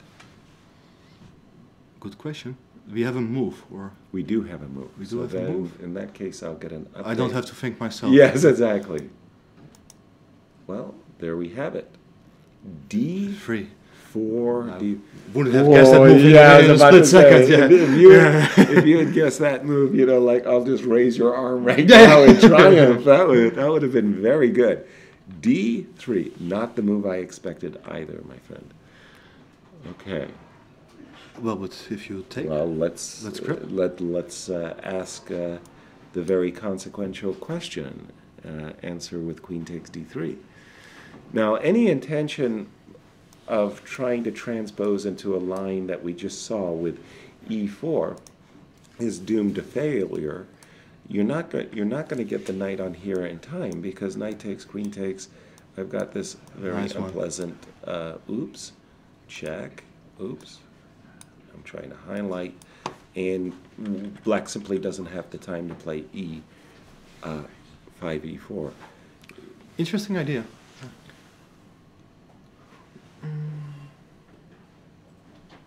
Well, maybe I'm wrong. How weird is this? e4, knight takes e7, knight takes e7. It's a new variation. Queen takes d6, right? Just a positional pawn sacrifice. Yes, because stop for a moment. After congratulating ourselves over winning a pawn, like just, you know, like we're really, really pleased about that. Take a deeper look at the position. You've got a bishop on c1. That if it goes to d2, I'm taking a pawn. You've got a rook on a1, and this might, and you don't have any breaks in the center on the king side anymore. And this might be a position where after bishop a3 and rooks come quickly to d8, c8. I like the idea, yeah. It reminds me of some semis variations. It's completely different pawn structure on the king side, but white has an extra pawn on the queen side, but black has some dynamical chances there. So yeah, I like bishop a6 and connecting rooks. I'm just saying the position which I had dismissed actually deserves consideration. Queen takes d3.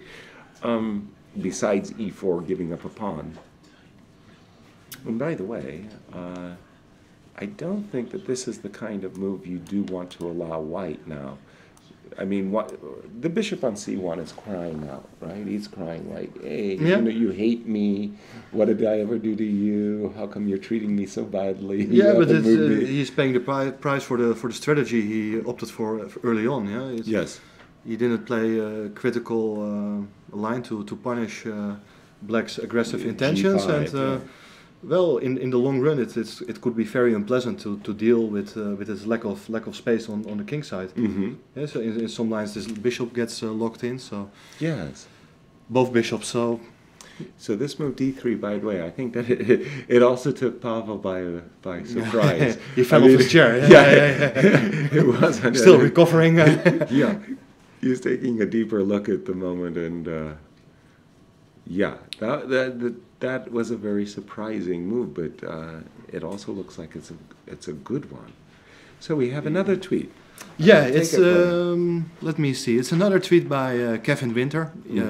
And by the way, if you would like to tweet us, use hashtag Tata Steel Chess, and we'll bring more tweets into the show if you have some good ones, of course. Good one. Yeah.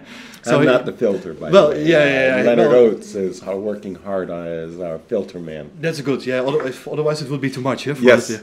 Well, Kevin Winter is enjoying the commentary, Thank you, and he has Kevin. a question for us. Yes. Yasser and Robert, who is your favorite for the challengers? Wow. Okay. We didn't have a look at the challengers yet. But perhaps we should do. It's a fantastic field. First of all, I'm sorry. I'm nationalistic. I'm really impressed by Jeffrey Zhang. By the way, he's the world junior champion. one of the youngest World Junior champions ever. I think only Joel Lautier, Joel from France, was younger. He's just advancing, you know, leaps and bounds. He's now well over the 2600. The highest player in the field is from Austria, Reger. Yeah, Markus Reger, yeah. Yeah, he's obviously, when you look on paper, he's looking very good. I like Jeffrey. We have from Canada, Eric Hansen, always a very dangerous player. Look what he did to us in the Olympiad. He nearly cost the U.S. the gold medal in the final round. It was like, I'm going to kill him. Yeah, it's a very interesting field with a lot of young guys, some experiences added as well. By, you got the veteran Irwin, but Irwin and Smerin. He's considered a veteran, but he's only in his beginning of 30s. Yeah, right. Whereas Smerin's closing in on 50 if he's not 48 or something. I think so. Yeah. But then. Come on, talk up your own Jordan. Yeah, sure. Yeah, well, actually, I think the Dutch guys are mainly looking forward to the performance of the reigning Dutch champion. I think he's 16 or 17 years old, perhaps Jordan now. It's Jordan van Foreest, and well, he's good. He's progressing very fast as well. Can't really compare his track compared with Jeffrey, but. Yeah, both very interesting players. Yeah, well, we'll definitely take a look at the B group. I'll go for Jordan. I hope for some surprise. And well, actually, I know that a lot of Dutch guys were even hoping that he was maybe invited for the Masters group. But perhaps it's a little bit too early yet. But in a few years, he will definitely be there. Yeah, don't throw him to the lions too early. But obviously, the Challengers group is a ticket. The winner gets invited to the A group. As we see this year, Ariban is the winner from last year's Challengers. Yeah. All right. So shall we have a quick look at the game of Jordan against Aaron Lamy in the Challengers? I have to go to this list of players. Up. I think that one. This guy? Yeah. Yeah, there we go. It's the third game. The game number 3, Van Forest. So here we have. It's actually quite interesting because they have played many times against each other before. I know Aaron many opens as well as the US, as well as the Dutch Championship. Right, and that's what I wanted to say is that they played each other in the first round of the Dutch Championship this year. It was an eight players round robin, and Aaron got completely outplayed. No chance at all. Lost without any chance, and it was the start of probably the best tournament of Jordan's career so far, and he became Dutch champion ahead of Luc van Wely, and I think he made like 5.5 out of 7, so which was quite impressive. And by the way, my understanding was that Jordan's victory was only possible because Sergei Tivyakov declined his invitation, and on the last minute. Jordan, can you take the place of Tivyakov? It's actually a kind of funny coincidence because he's the trainer of Jordan. Okay. So, the question is how much Jordan paid him to do that. But, certainly, if he had expected to win, he should have paid him a lot. But no, that was really amazing. Yeah, so that was interesting. Actually, I know Jordan quite well. I get along with him very well, and we are not working together, but we're playing some blitz, and you also asked me for advices for some openings for some time, and he's still a kid, but it means that if certain things he doesn't know yet, it means how huge his potential is and how strong he can become. So. I'm really following him closely, and let's see what's happening here because we have a very sharp Caro-Kann.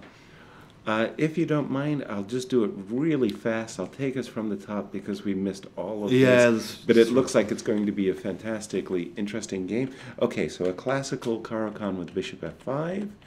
So Irwin, very solid, playing this line.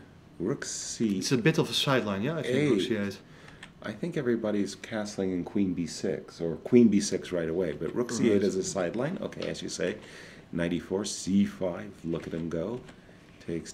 Okay, so now you've got to play D5. I mean, black is basically challenging white here. C3, stopping the mate, of course, on b2. I won't bother to point that out. Queen e4, e5. Yasser, Wow. you're a Caro-Kann specialist. What's your I've never played this line in my life. It's really... But how does it look to you? I think Black's play is artificial. Yeah, I really don't like it. I don't either. Bishop e3. Ooh. That's a nice sweet move. A nice sweet move. Let me just... so, I mean, this is a monster square for the knight, and you have to play knight c5. Ooh. The tactics have started, huh? Pieces are hanging. Queen d7, knight f5. Knight d3. What's going on? You take on g7 here? Yes, it happened. Bishop, Queen queen, takes. king e7. Why isn't that just a pawn? He played bishop c5. That's a That's huge a nasty. move. It's a huge move because if you take Knight here, takes, d6. or queen takes e5 might be even. Oh, immediately queen takes. I think that's that's simplest. That's the simplest, yeah. Yes, just simple queen. Because if you go back here, then the the rooks H are rook is- disconnected. Exactly. Nice. No, you don't want to play knight e6. It's not No, it's not to be considered. So for sure, bishop c5 missed. Irwin has missed this move, and it's a great. Oops, I did something wrong there. Rook takes c5 was played instead. Okay. Rook takes c5, and now you capture on h8, and let me see. This is not going according plan. We have still some more moves. Okay. Queen takes h8, queen f5. Or is there still counterplay here? Well, let's just queen takes h8, queen f5. Queen f5. I don't believe it. But I knight think b4. Knight b4 is a threat. Right. With a smaller mate Smothered pattern. mate threat. So we'll defend against the threat and maybe. But still, you can play it. Knight takes f2 check, or sorry, what would you like to do? Yeah, you can just pick up the rook. I'm trying to play d6 check. Right. So if you go knight f2, I was. Well, let's put some fun lines. Wait on a the board. minute. Yes, of course, do it. You take king. Yes, just see. I don't know what's best here. Check. Check. And for some King reason, e6. I thought I had queen c8. I had a. You have it. Ah, no, there's the rook. That was. yeah. I had a blackout. Sorry, Yeah. sorry. I had the blackout myself. We cannot swap queens in one way or another. How do I do that? That's the. Okay, so go ahead, check. On e8, I mean. E8, Sorry. King here. And d7. D7. Yes. And now I think Check. on Rook f1. d1. Rook d1. The checks are over very soon. Very quickly. You run out of check. Should be winning. Yes. Right, Yeah, that This was was- my impression as well. Yeah, so let's go back a bit. Of course. So So, rook queen d2? f5, rook d2. What else? What about Rook takes b5. rook takes d5? Now I King have a1. to, yeah, now I have to get out of the discovered check. Yeah, this is not going. Oh wait, Oh, a wait, minute. knight b4, yeah? Knight b4. Oh no! Knight b4. Okay, then I can't be so. Fix. I can't be so. Well, why do we play rook d2 actually? Yeah, I have to just play King a1 right away. Yes, yeah. I have to take the threats seriously sometimes. Now knight f2 is ridiculous because d6 and d7 and that's over immediately.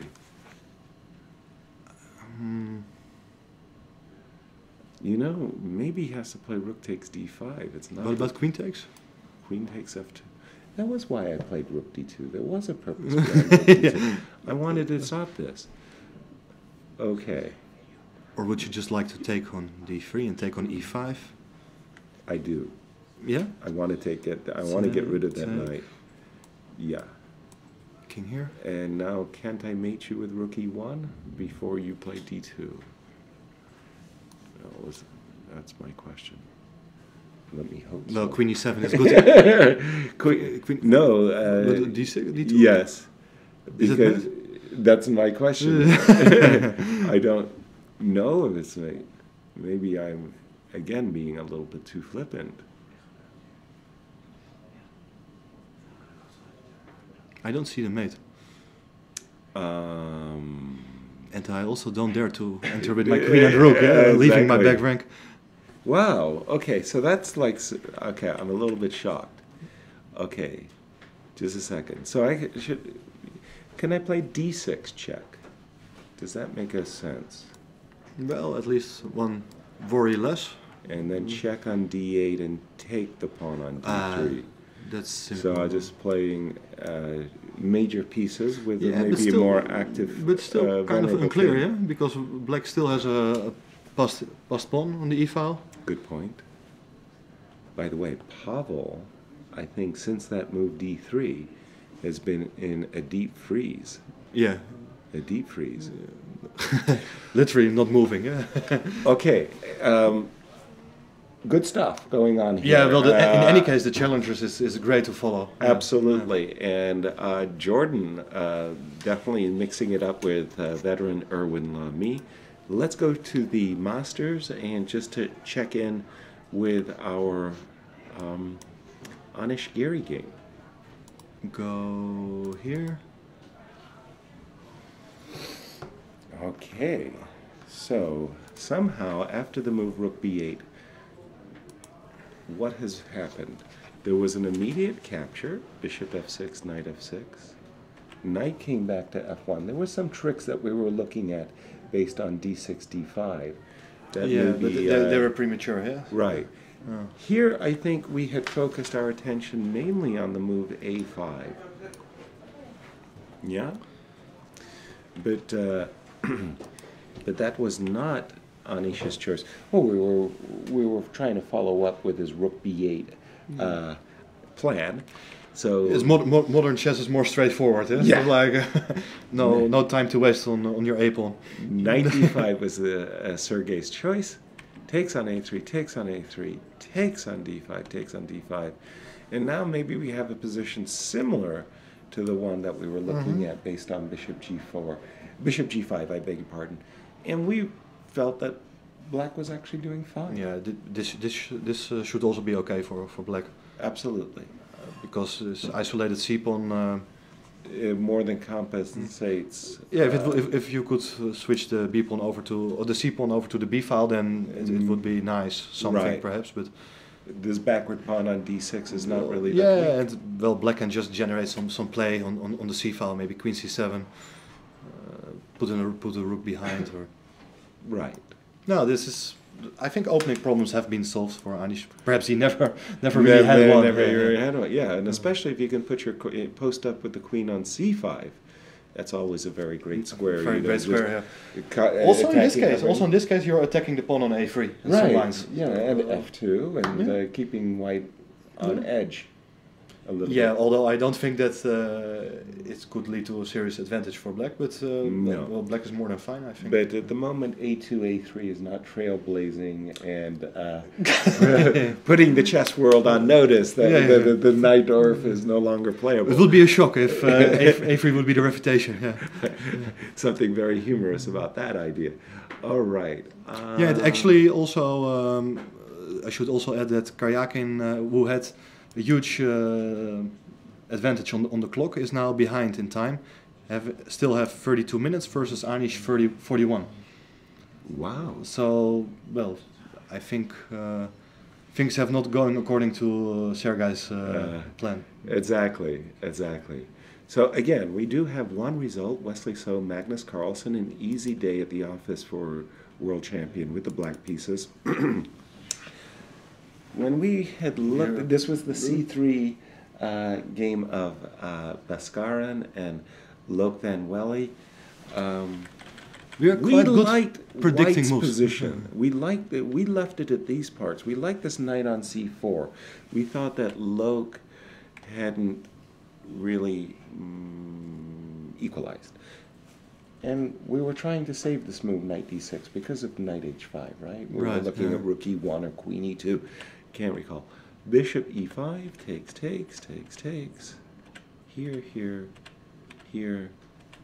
Well, I always think that these pawns, these passed pawns are,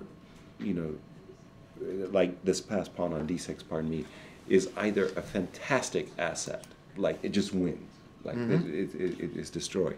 Or there's some rare occasions where it gets blockaded and then actually ultimately weak and it turns into a liability. But my first impression is that Loke is in bad shape. Like really better shape. Bad. A bad shape, yeah. Bad shape. That I like White's position very much. Yeah. For example, let's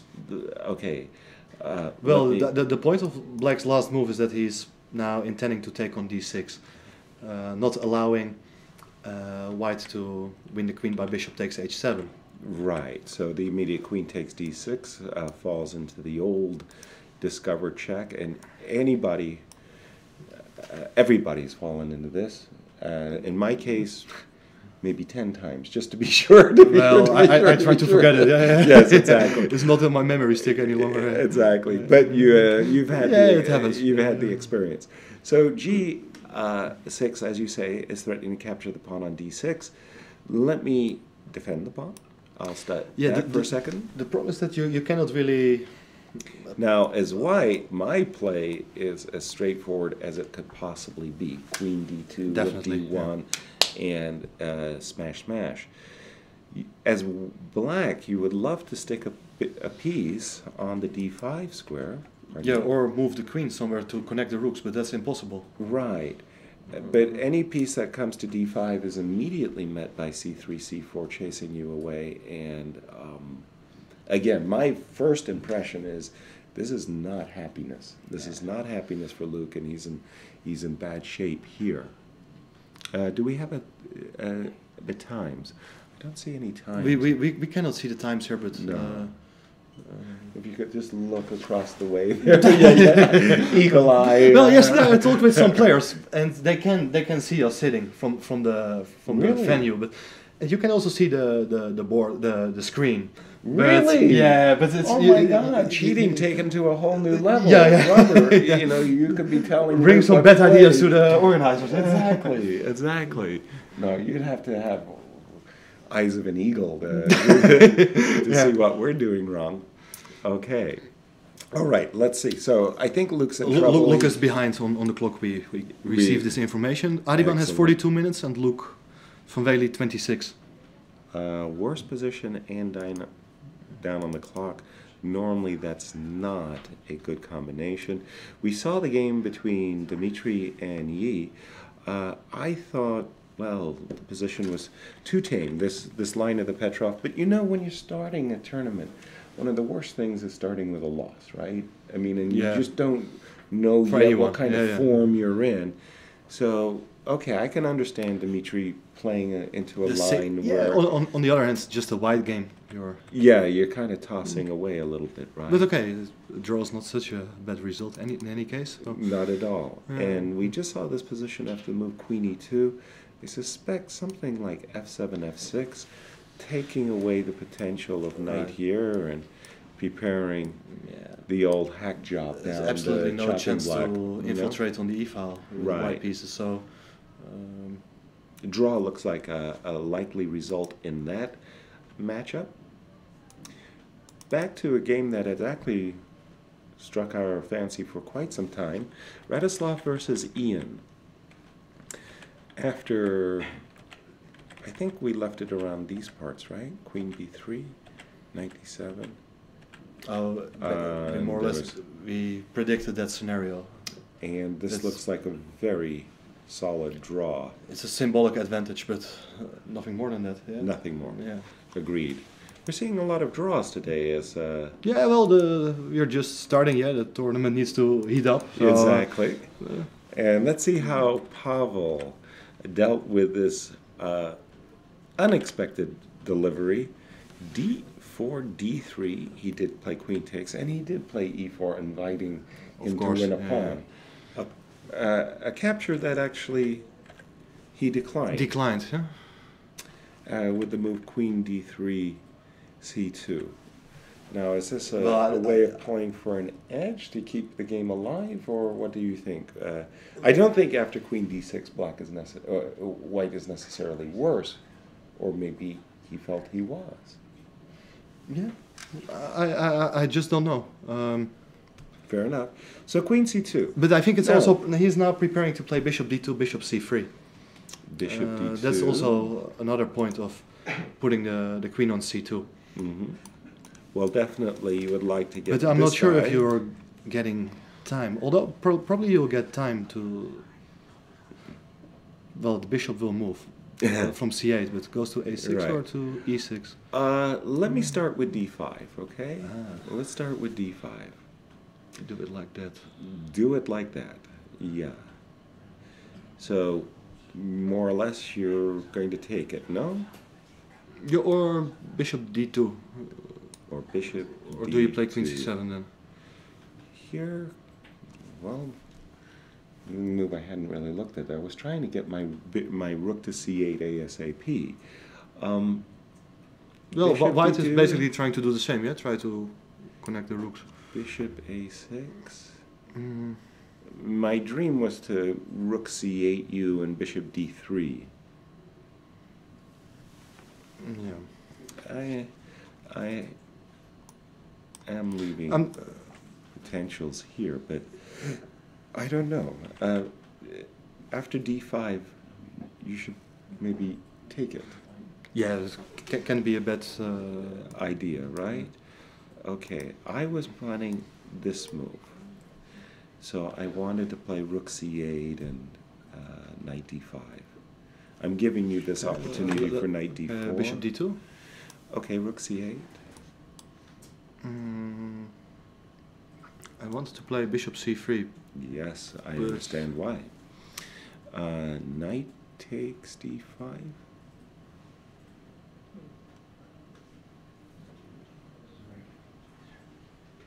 At the moment, I'm thinking that this bishop on g2 is kind of looking like a piece of deadwood, you know? I mean, as we nothing would say, to make out of it. As we would say in the US, get a life, you know? The bishop on g2 doesn't have one. Yeah, maybe in the next game, not in this one. Yeah. Well, it's complicated stuff, but of course, enterprising play by Richard is paying off at this game. I like his style. He plays some offbeat system, and he poses some practical problems. And well, he's also ahead on the clock. Yes, like almost half an hour extra. Yeah, and yeah, it's complicated for Pavel. So. Well, I'm just not sure if he should be really content with with his current position. Okay, let's take a look at another game before we start to think about our second break. What game have we not seen? We are going to have a look at the video right now. Are we? I think, Magnus' video. This was the one that the chairman of Tata Steel spoke about? No, text of it? No. I'm not sure. But it's an interview with Magnus. It's an interview with Magnus. It's coming now. Well, there you go.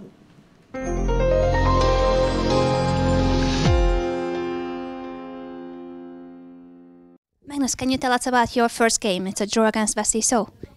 Yeah, it was not too much to talk about. So I think well, he didn't play in the most critical way, and then it only takes a couple of decent moves to to secure the draw. You think that he was aiming for a draw? Well, this is the type of player he is when he when he plays against strong oppositions. He doesn't take many chances, and that's why it's also very hard to beat him. I mean, he's pragmatic, and yeah, that's his approach, and it's gotten him far. How happy are you with your pairings? Luke Van Wille said that it's always crucial in which round you play against him. No, it's a shame to waste white on Luke. You can reply that. And what about your last round pairing against Sergei?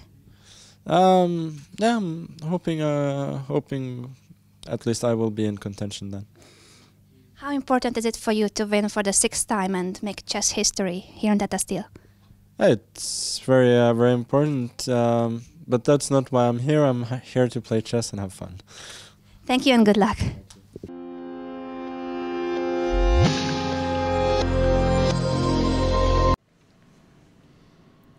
Well, we hope you enjoyed that little snippet video with their interview with Magnus. If you have any questions for the players, use hashtag pop your question, and Anna will be reading your questions and asking them of the players. Robert, thank you so much for joining us for this few hours. It went by really, really fast. It was great fun. It's always fun to be with you, Yasser, here. So, you'll join us tomorrow? Definitely. Yeah. I'll be back, and probably some other rounds I'll be here as well, and I'll be in Wijk aan Zee. This is the best time of the year. Absolutely. Thank you so much. All right, have a lot of fun. We'll see you tomorrow. And everybody, we'll stay with us for a few more minutes before we'll take our second break. Just checking in on the game between Sergei Karyakin and Anish Giri. When we left it with Robert, we had just seen this trade and this very widely expected move, Bishop G5. The nice thing with this bishop, this dark square bishop is really not a happy camper, because these pawns on d6 and e5 limit the scope of the dark square bishop. But this bishop can pop out to g5 and arrest the development of this knight. The knight on f1, if it ever jumps to e3, well, it gets immediately snapped off.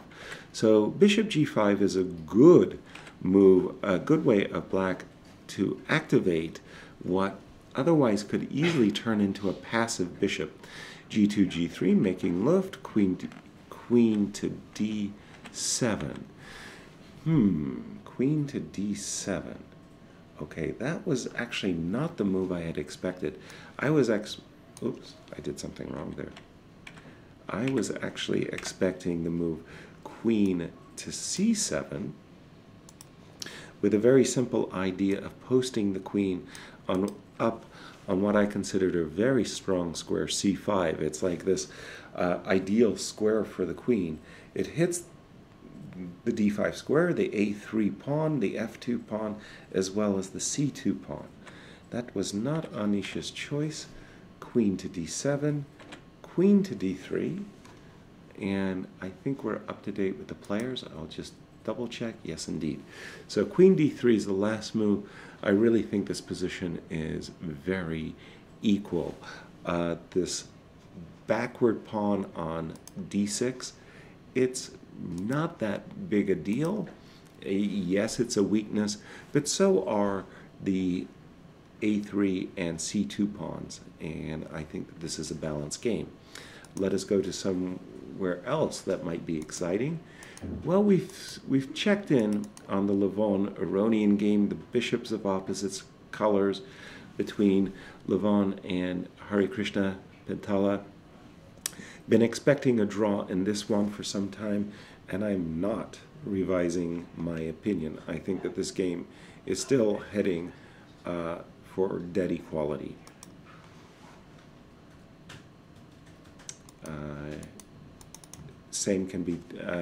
Same will be said for the game between Radislav and Ian. Also looks very drawn. And I'm being told, wow, Levon-Aronian has 2 hours and 18 minutes. It's like he's after move 41. It's like he's seen all of this at home or something. He's been playing with an awesome speed. We're going to call him the Flash. That's really remarkable. But it's clear that he's very, very comfortable in this position. In the game between Radislav and Ian, 5 versus 5, all on one side, 2 rooks and a knight apiece. That game is also going to be a draw. So we'll go just before our break to the game of Bhaskaran and Luke Van Velde. This game, maybe of all the games, is looking at a chance of a decisive game. I do like White's position very much. Bishop b5, an intriguing choice by Bhaskaran. bishop b5. I was thinking more of the lines of bishop c2 and slow playing it with queen d2. Queen c8. And then we're up to date with the players.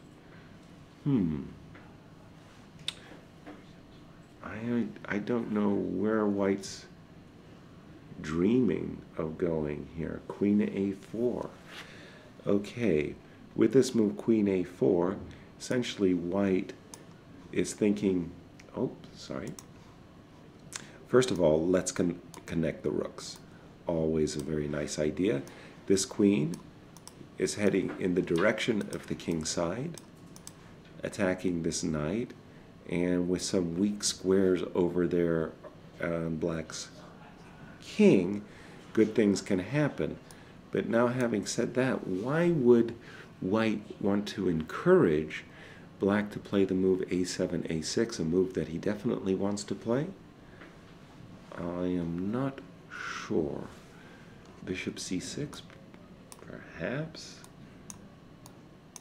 But this is a kind of variation. Well, I still like white's position, even though I'm not a big fan of this method of play. I still like white's position very much.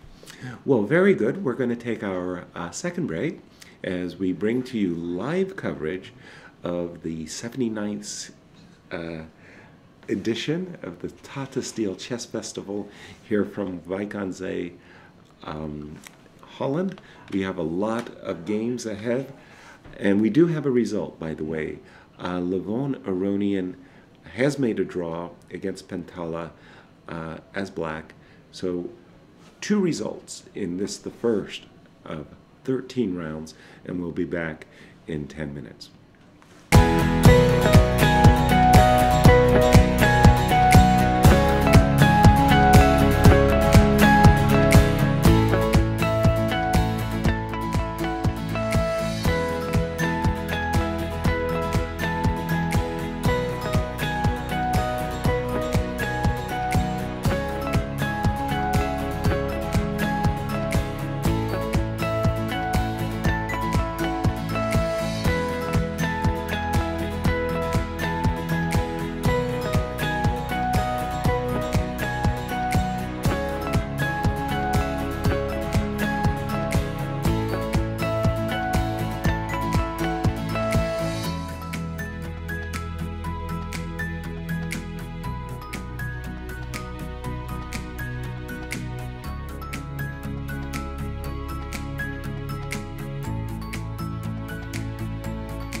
Hello everyone, and welcome back to our live coverage here from Zee, Holland for the 79th edition of the Tata Steel Chess Tournament.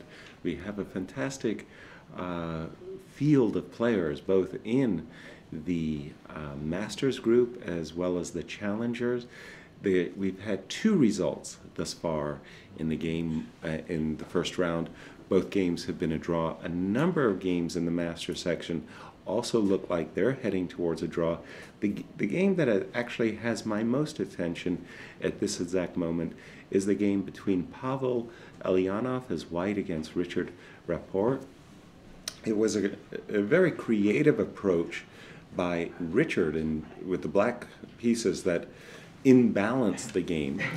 And we come to the position at the moment.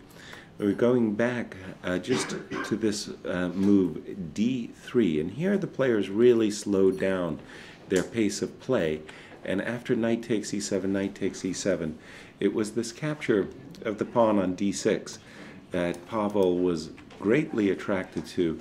A decision he took was not to capture it, and actually I think that decision has paid off with dividends. He played the move queen c2, and I didn't like what Richard did with bishop a6. I think he reacted too slowly to what White's intentions are. What White intends with the move queen c2 is to deal with this long diagonal by putting his knight on d4, playing the move b2, b3, and playing bishop b2 in order to get rid of this very strong dark squared bishop. And when I had been looking at this position earlier with Robert Riss, I was trying to get rid of this weakness on the d file at once with the move d6, d5. That wasn't what Richard did. He played the move bishop a6, and he allowed Pavel to enact his plan exactly as he wanted to.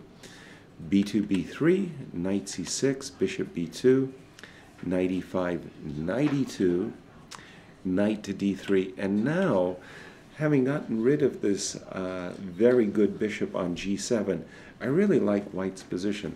And let me just get up to date with the players. Queen g7, knight to d4 was the choice of Pavel. I also want to get rid of this knight on d3. My choice was the move knight, excuse me, I just have to do one thing, knight f4. I really wanted to get rid of this knight, and I suppose that the reason that Pavel did not play the move knight f4 is thanks to this moment where this queen attacks the rook on a1. He has the move d6, d5, a move you really want to play, rook takes d5, and just capture this pawn nicely, escape, with the rook, but unfortunately that drops the rook on a1. So that's why I think that after d5, c takes d5, bishop d3, this is the reason that Pavel didn't go for this line. This pawn on d5, it's going to be very hard to protect this pawn as soon as black plays rook to d8 and captures the pawn. All right, let's see what did happen. He did play the move knight d4, and let me just get an update of the players. Knight d4, very straightforward idea. Just a second. Very straightforward idea of forking the queen on g7, the rook on f8 with the move knight e6. Hence we see the move rook e8. And now I'm expecting something like bishop f1 to get rid of this knight, this very powerful knight on the d3 square. You know, the more I'm looking at this, one option that's not a bad option is even an exchange sacrifice. Takes, check, king to g8 to h8, queen takes d3. This is a very nice exchange sacrifice for white. I don't think he has to do the exchange sacrifice, mind you, but with these rooks on f8 and e8, the only play I have to really worry about is the move f3, f4, f5, f4, pardon me.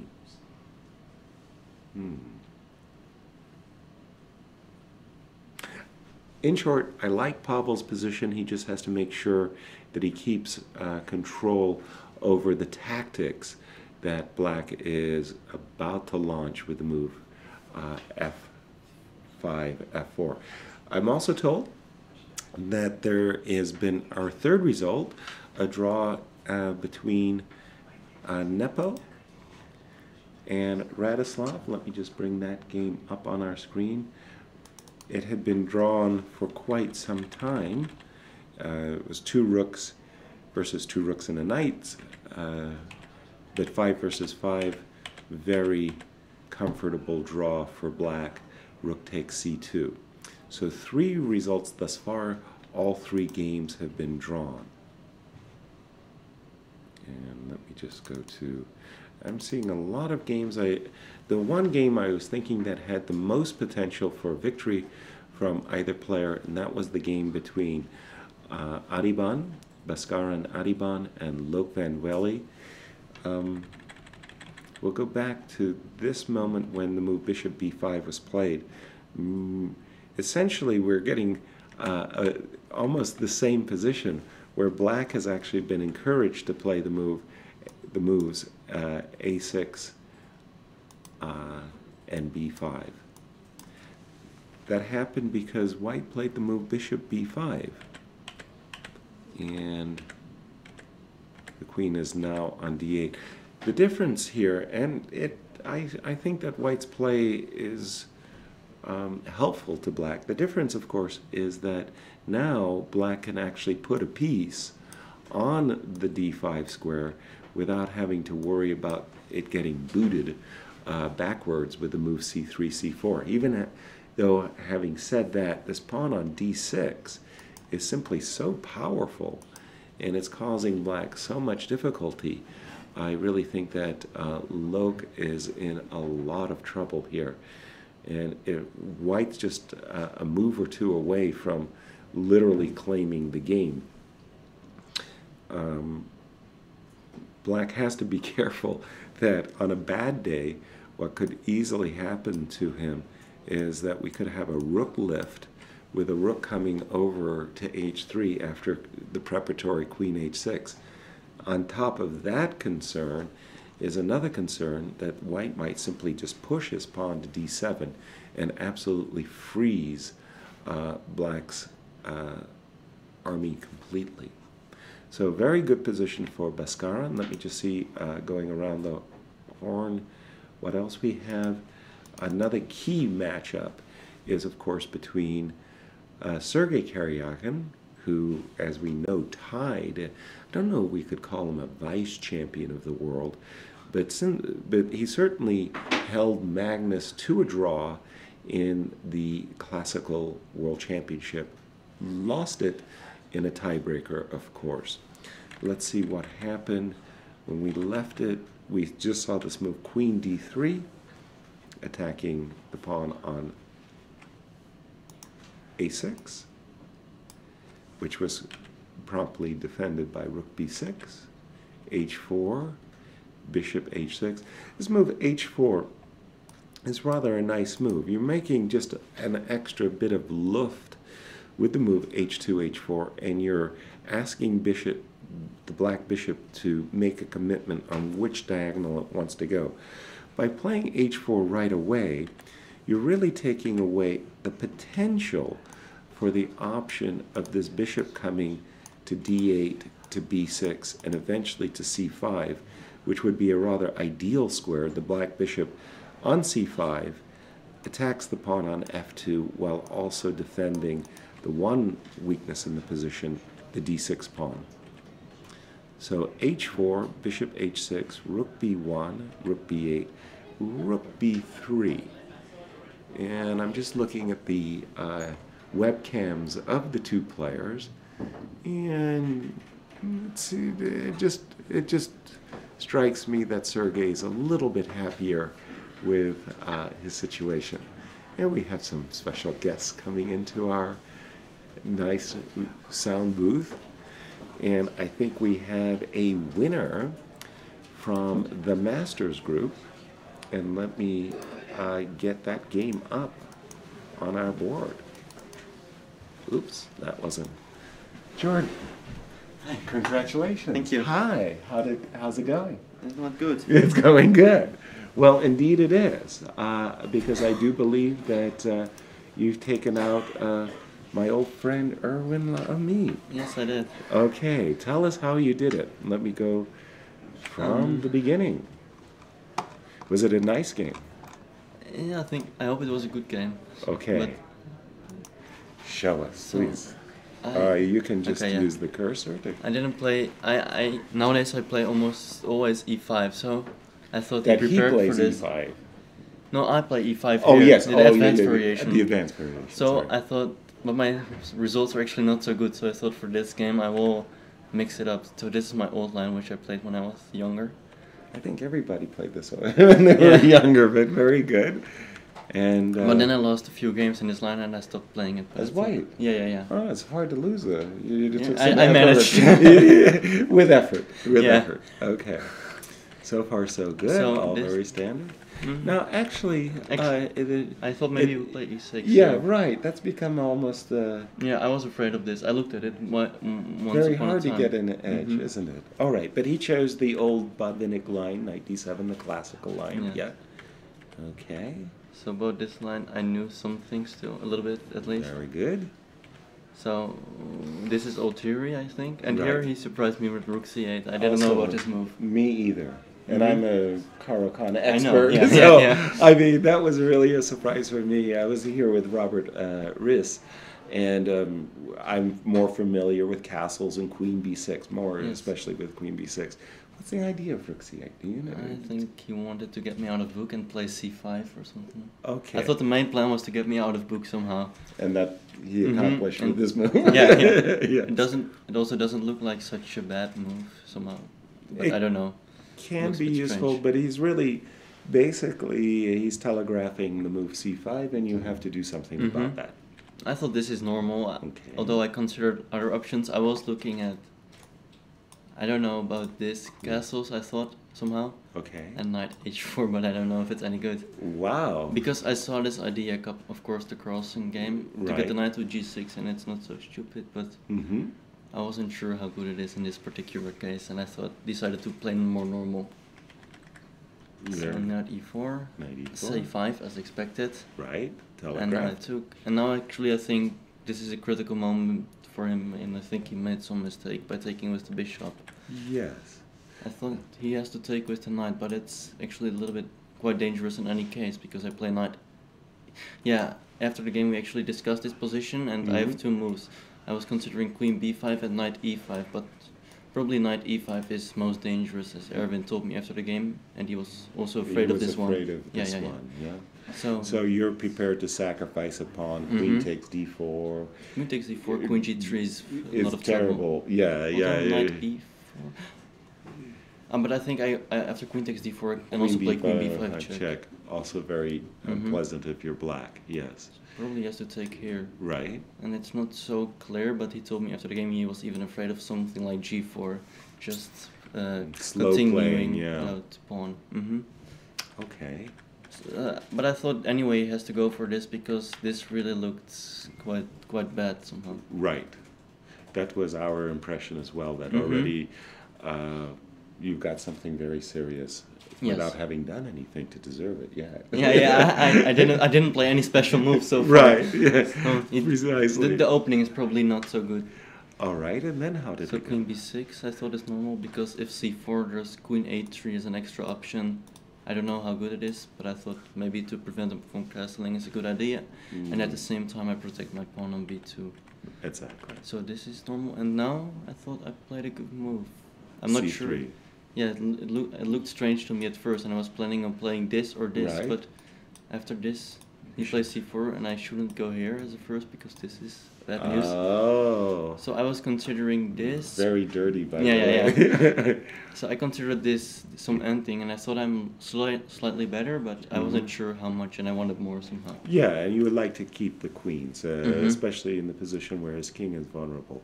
So your choice of c3 was actually quite good. Yeah, I thought so. I actually also considered bishop c3, but it didn't seem like enough to me, because I don't know, he has some options. Maybe he can take and even castle. I didn't see something clear here. I didn't see how I could win the knight. So c3 seemed natural to me. So Okay. and now I really didn't know which move he has to play, and Erwin told me after the game he thought maybe he's already lost here. He was very pessimistic at this point. Yeah. I don't think it's lost yet, but it's very bad at least. Agreed. Agreed. And I actually also didn't see a move for him, so it's natural to castle, but now this just drops a pawn. Nice. So without compensation. Right. And yeah, he played c4, which looks natural. I don't know. I don't have any better suggestions. Right. So here he told me after the game he forgot completely about queen e4 and queen e2 and only considered queen c2 somehow. I thought maybe he just thought that knight c5 is somehow very strong here, but I can just take the pawn. Right. So it's surprising, but sometimes these things can happen. Right. So I played queen e4 and Hitting e6, yeah, like you say, everything is knight attacked. c5, everything is going very smoothly now. I thought his only chance was to play maybe this. Mm-hmm. Bishop e3 and take here. Queen takes, knight c5 in this, and somehow continue this position, being a pawn down. But it's not good. It's no fun. Yeah, I hear you. It seems like you have the compensation Yeah, as well yeah, as yeah. the pawn. Yes. But I didn't see any other moves actually, because e5 is just horrible positionally. Right. You got this fantastic knight on f5, as we saw in the game. Yeah. Okay. I have more options, like trying to bring the knight to e4 via d2. Mm-hmm. But this looks very nice and very strong, so I decided to go for it. Right. So this is normal. Mm-hmm. And now I thought he has to play queen f8, King. king f8, sorry. And now I thought about just taking. I can take here, but I was also considering queen e4 with just. A great bind. Yeah, I was happy with this position. Yeah. To say the least. With the rook on h8 especially, yeah. Knight d3 was a clever try still, because. Okay, knight d6 is the move. Everybody Which would yeah like comes to play. comes Yeah. up itself, but I wasn't so sure yet about this position somehow with the knight, but it must be winning. But I wasn't completely sure. Yeah, it's nice, but if something goes wrong, he Mhm. goes king d6, Yeah, king king d5, and he wins a pawn, and then it's a real struggle to win. Yeah, right? I can take this pawn, but yes. I looked at this, but I thought he goes Yeah. king d6 anyway. Mm-hmm. Can you break down the knight with Yeah, e3 and a4? I thought about it, but I wasn't completely sure. Mhm. Maybe it's possible. Right, I must be much better, if not winning. right. But you But chose to play take- tactically and to take the pawn on Yeah, g7. taking the pawn also seemed like a good idea, so he surprised me by taking here, but You probably expected king d8. king d8, knight f5 is also not good for black. He can take this pawn, but I take here. Bishop b6 is coming, and Mhm. queen b5, rook d2, and somehow I thought this knight will get it can't stay there forever. Mm-hmm. It just looks and black has no threats anymore. Also. Right. So probably this was the best practical chance. Okay, also this probably doesn't work. So it looks nice, but I just have g4, queen e4, and f3. At least I thought so. Although this, Right. uh-huh. Mm-hmm. But this must be somehow winning, right? Right. Don't ask me for confirmation quite yet. I mean, because there's a b2, but Mhm. no.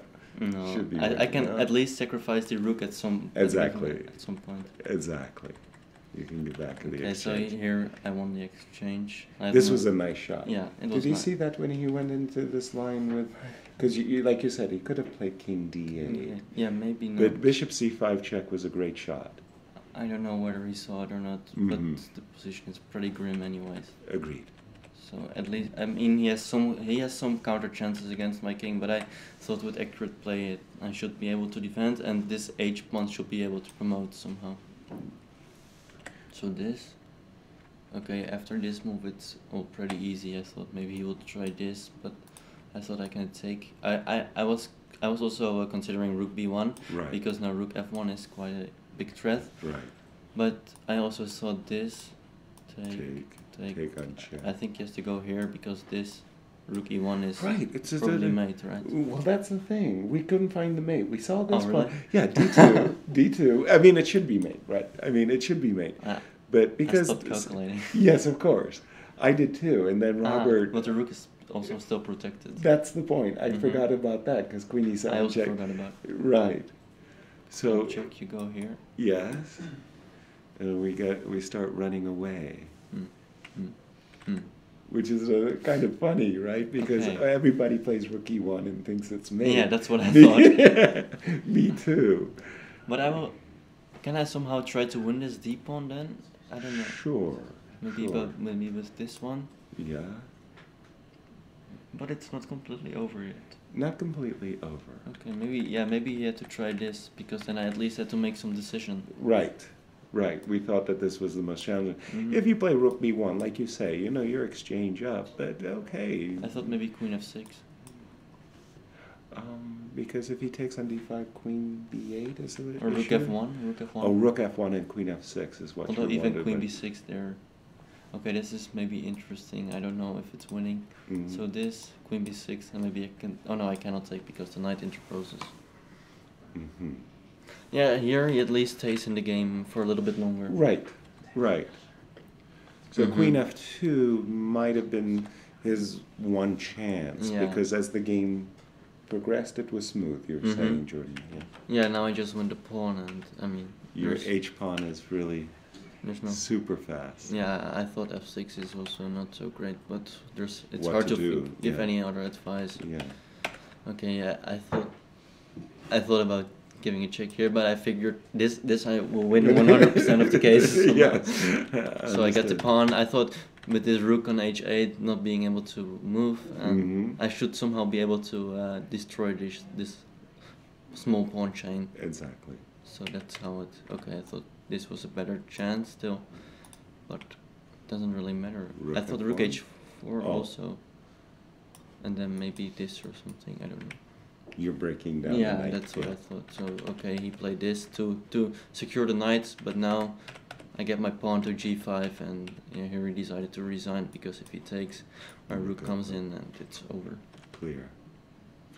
Nice start. Yeah, Nice indeed. start. 2017. Tell us about 2016 for you. Looking back, was it a good year? 2000. Well, the first half Winning was very the, good. Winning the Dutch Yeah, championship. indeed, that though. was pretty good. So till August it all went very smoothly, but then from then onwards I dropped some. I didn't progress, and my tournaments weren't too stellar. So Really? I hope to do good here again. Of course, to get back the points that you gave away in the second. Yeah, round. I didn't lose too many points, but I actually made a lot of blunders and my play wasn't too good. Right. Well, yesterday were you telling me this nice story because you were playing in the Scholastics with your brother, and you were watching his game. You were winning so easily. You were watching his game. Yeah, indeed. And then you left your queen on. I was winning, and then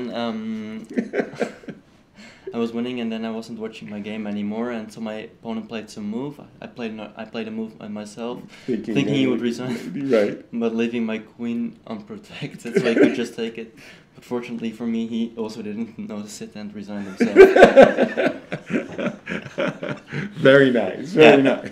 So that's how you've been dropping some points. It would be funny if we resigned at the same time. Right. But in both cases. Well, wonderful. And of course, your ambitions here are great. You're playing in the challenger section, and of course, the big prize is to get into the A group. Doubtlessly, you'll get there one day, but it's nice to do it through your own merit and secure it directly.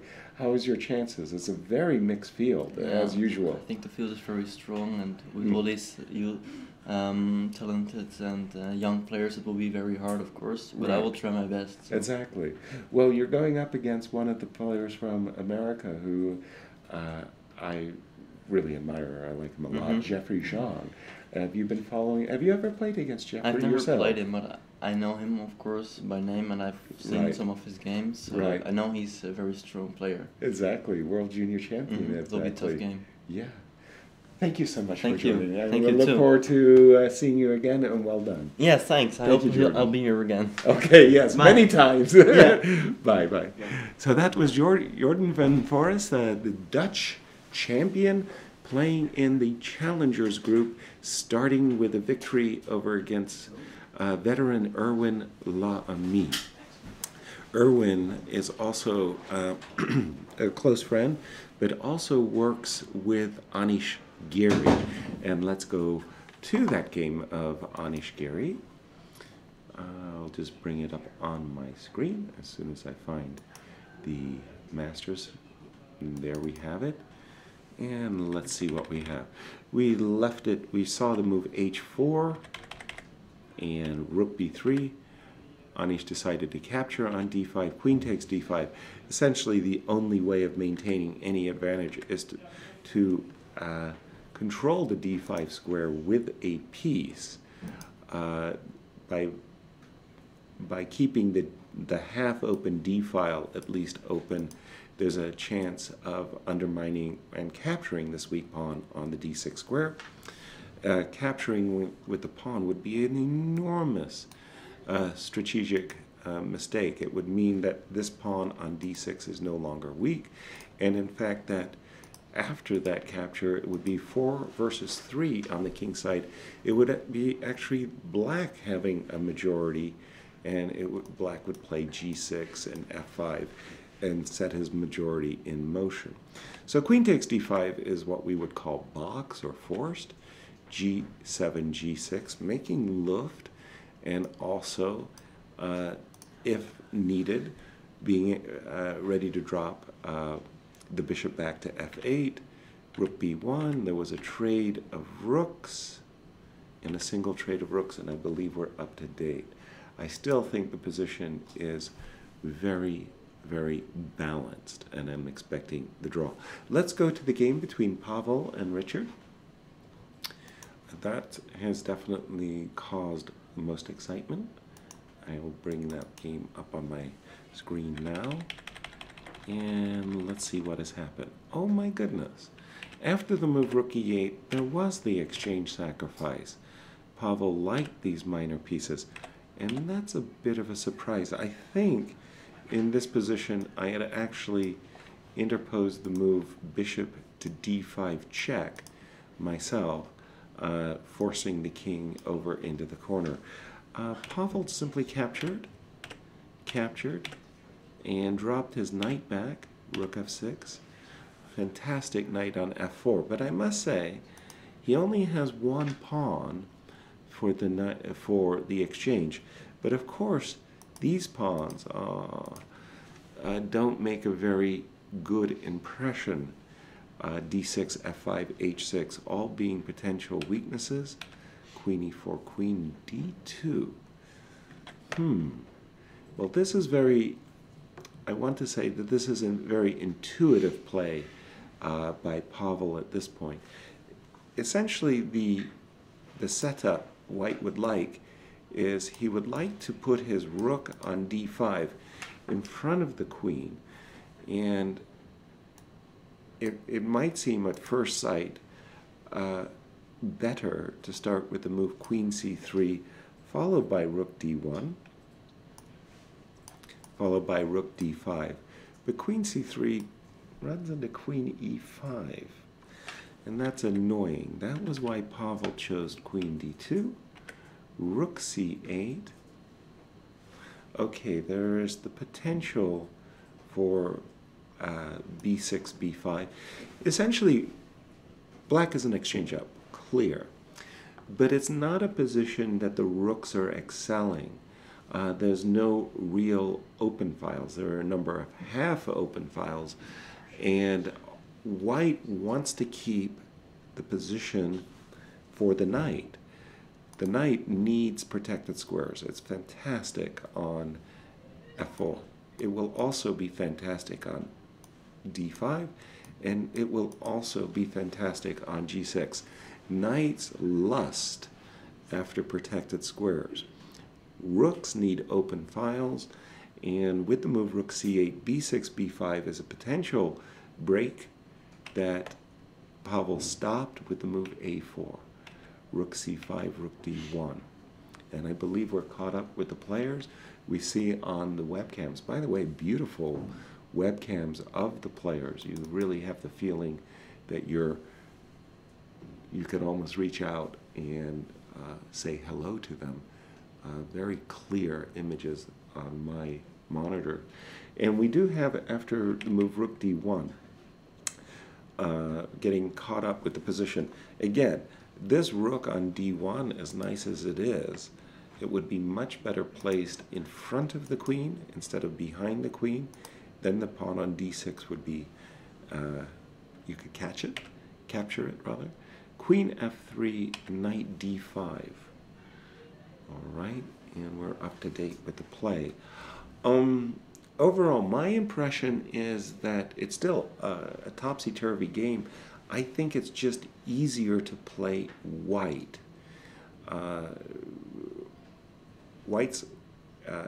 For me, white's play is very straightforward. He wants to play queen d2 to e1 so that he can get his rook to d4. Then not only will he be threatening to ensnare the black queen would find itself trapped, but then he would get the battery along the d file. From black's point of view, again, he wants to open up the position for his rooks, but it's not easy, and I like white's position. Hey, I've got two tweets. One by Pentala and Hare Krishna friends have started with a draw against world number 7 Levona Roningen. Many fortresses in the Marshall Gambit. Smiley face. Yes, well, Pentala, what to say to that one, but you and a long line of grandmasters are having a very hard time. Find anything against the Marshall. And by the way, check out the time difference that occurred in that game. And we have a second tweet by Lars Eric. And he says, Yasser, who were the Rapports and Yobavas of your era? And how did you approach playing against very original players? Well, I like to say, I'm not sure it's my era, but we had some very creative players, of course. And I include Michael Tal in that group. For me, a really great player who I enjoyed very much was a guy, he didn't become a grandmaster, a guy by the name of Kamran Shirazi. Kamran played in many American Open tournaments, and he was extraordinarily successful in a number of them. He never reached kind of the highest levels of play, but he was exceptionally dangerous. And when I was playing with Kamran, it was sort of like one of the first things I wanted to do is temper down the tactics. It was not that I wanted to play explosive open positions with him, but rather the more positional pushing variety. In this game with Pavel, by the way, you saw that Pavel didn't immediately try to refute this early move g5 by Richard, what Richard played in the game, but rather to kind of roll with the game. And again, I think that this is a move way back here. Rook takes d3. That's a move that you often make against tacticians. I think a lot of players in this position would have taken a different approach. Again, something like bishop f1 just trying to say, okay, I don't believe that these variations with f4 should work, but if you're playing against a tactical minded player, it's something that you don't want. And I think against Pavel, this is a very nice example of how to meet a tactical player. Take away their pieces, take away their best pieces, and they just can't use the tactics that they want. All right, so let me just update this particular position again. It's a very nice position for white. Richard, his rook is attacked. He has just seen, I've just seen on the monitors that he's played the move rook f7, getting the rook out of on pre. Now again, I think there are a number of moves for white. For some strange reason, I find myself attracted mostly to Queen e1. And by the way, the times that I have is actually 6 minutes 30 seconds for Pavel against 12 minutes and 42 seconds for Richard. So actually a pretty significant time differential between the two players, literally 2-1. And again, I'm looking at Queen e1 with the idea of bringing my rook to d4 and rook over to f4, trying to ensnare this queen. Let's see, Queen e4 perhaps, so that the queen will have an out over here. I don't know. I just like this position for white.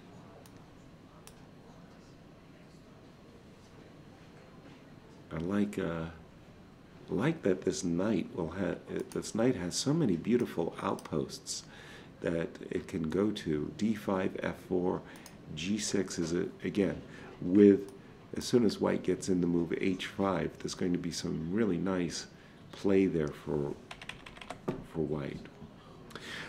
Also, an interesting question is, without the queens, I still have a slight preference for white, but not as much as with the queens on the board. Here, I think black's chances of making a draw are much higher than with the queens on the board. Ariban versus Van Welle. Let's take a look at our winner of last year in the Challengers group. Where are we? Oh, that's because they reorganized with the 3 results. 3 draws in this round. Now, I've been saying that Luke's been in trouble for some time. When we left it, we've left it at this stage. King g7. Excuse me.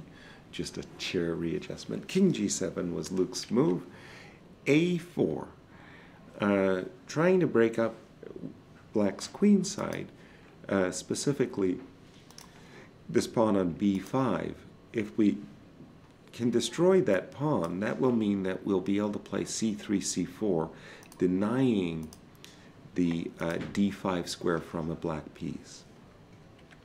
c4 by Luke. Takes, b3 takes, bishop takes, knight d5, queen d4. The moves are coming fast and furious.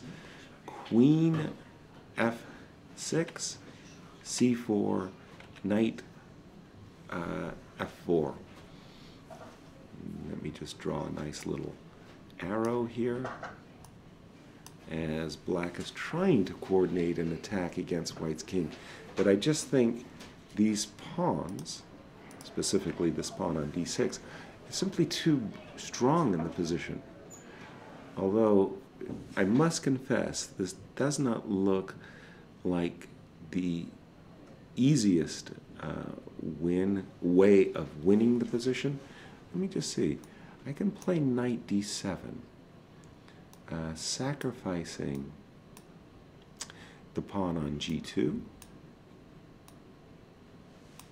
so that by forcing the trade of queens, it seems to me that these pawns could go marching straight down the board with c5 and c6. So I do believe that Bhaskaran has the game still well in hand. By the way, this knight on g2 makes a very bad impression, even though it moved to g2 in order to win the pawn. It ends up looking rather forlorn, trapped, in fact, on the g2 squares. Just a point of information, if you will. The worst squares for knights are the fianchetto squares, b2, g2, b7, g7. Normally speaking, knights don't do well on those squares. Here is a prime example of that. Okay, and while the players are only on their 29th move, in fact, I've made some moves. Let me just see. Instead of knight d7, bishop c6, bishop takes c6, knight takes c6. Although the players have only made 29 moves, Ariban has 6 minutes, Loke Van Wely down to 3 minutes, so time trouble is definitely a factor at this stage. And bishop c6 looks like a very good move in terms of trading off the attacking piece. And I really wanted to get queens off the board, which in fact Ariban has just successfully achieved.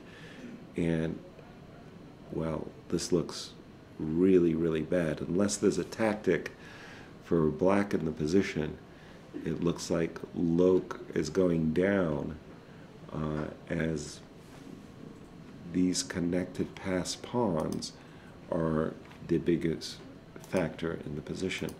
And again, this leader, we can play also g3, just making sure that the knight, the black knight, gets itself sidelined. This looks like a lost position for Loke. I see from our webcam exchanges of moves between Anish Giri and Sergey. So let me just go to the game between Anish and Sergey. Looks like rooks have been traded. And this is actually, oops, let me go back. Okay, everything's nice, rook got traded. This is actually getting a little bit concerning for Anish now. Queen and bishop, queen and knight. Everybody knows that the queen and knight make a better combination, but I think it's actually overrated, that queen and knight versus queen and bishop combination, and that in fact queen and bishop can coordinate very well together, as we see in this exact moment of the game. The move bishop e3 is the queen and bishop coordinating against the knight.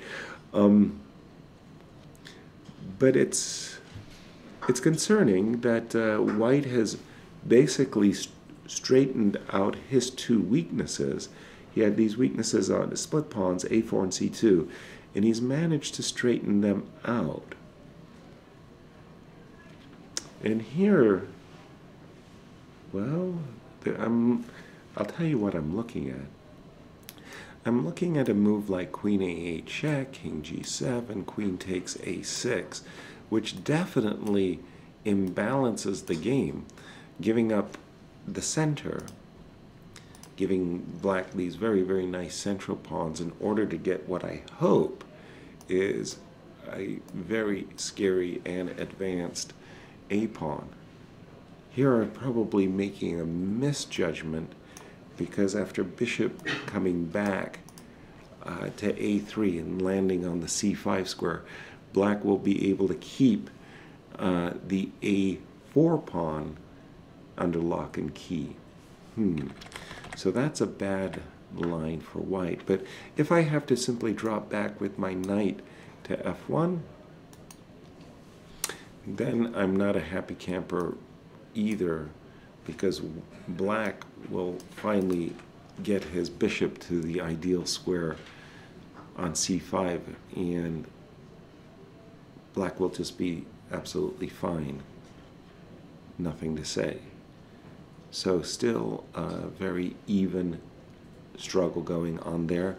Again, let me go back to the game of Pavel, because that one definitely has my attention. We left it these parts, knight d5, rook f7, queen c2. Queen c2. I was angling for queen e1, but queen c2, again, this queen is trapped as this rook is looking for this opportunity to play rook d1 and rook f4, trapping the queen. Pavel is basically saying that he is willing to trade queens. A moment ago, I was saying with the queens off, black's holding chances improved. However, in this particular position, due to how the rooks are misplaced, white is picking up a second pawn, and that would be good enough for him to win the game. So this move, knight, queen c2, is a superior choice than my queen e1. I hadn't realized that at that particular moment, trading queens in that setup is very good indeed for white. All right, and any other games? I haven't seen the game between Dmitry and Yi in quite some time. In truth, not much had been happening in that game, and a draw had been expected, but Dmitry found a way of mixing it up a bit. He actually has gained some kind of an edge. I don't think it's enough of an edge to disturb the equilibrium, but I would say that white is for choice. These two pawns, the split pawns of f7 and h6, are more vulnerable than white's two double pawns on the g-file, and I'd rather have white in this position, especially because, again, I can see that I have a clear idea of playing the move. Let's just make a move. I have a clear a shot at tying black down to a weakness on the h6 square. Okay, let's go back to the time trouble game between Luke Van Velde and Adiban. Where are you, Luke? Right there on my screen. Bhaskaran has just played. Let's go back. We left it here. After the trade of queens, knight takes, pawn on b2 is hanging. So b2, b3, b2, g3, trying to sideline this black knight. And after g3, e5, Luke's not going down without a fight. Knight back to knight to b5, pardon me, just to boldly point out the obvious that after rook takes e5, there's rook a1, hence knight back, and I think we're now up to date with the players. I hadn't anticipated that this knight would end up on the e6 square. I thought that this knight was going to be sidelined on some horrible square like h5 and h3. With a knight on e6, there's always the potential of blockades, unexpected blockades. Like, for example, already this knight on e6 is covering the c5 square, making c4, c5 troublesome. I'm wondering why Adiban didn't take this knight, actually.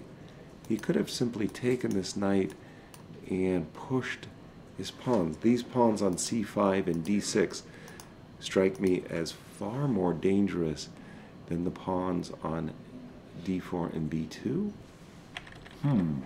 All right, let's see if we can stay with the players for a bit.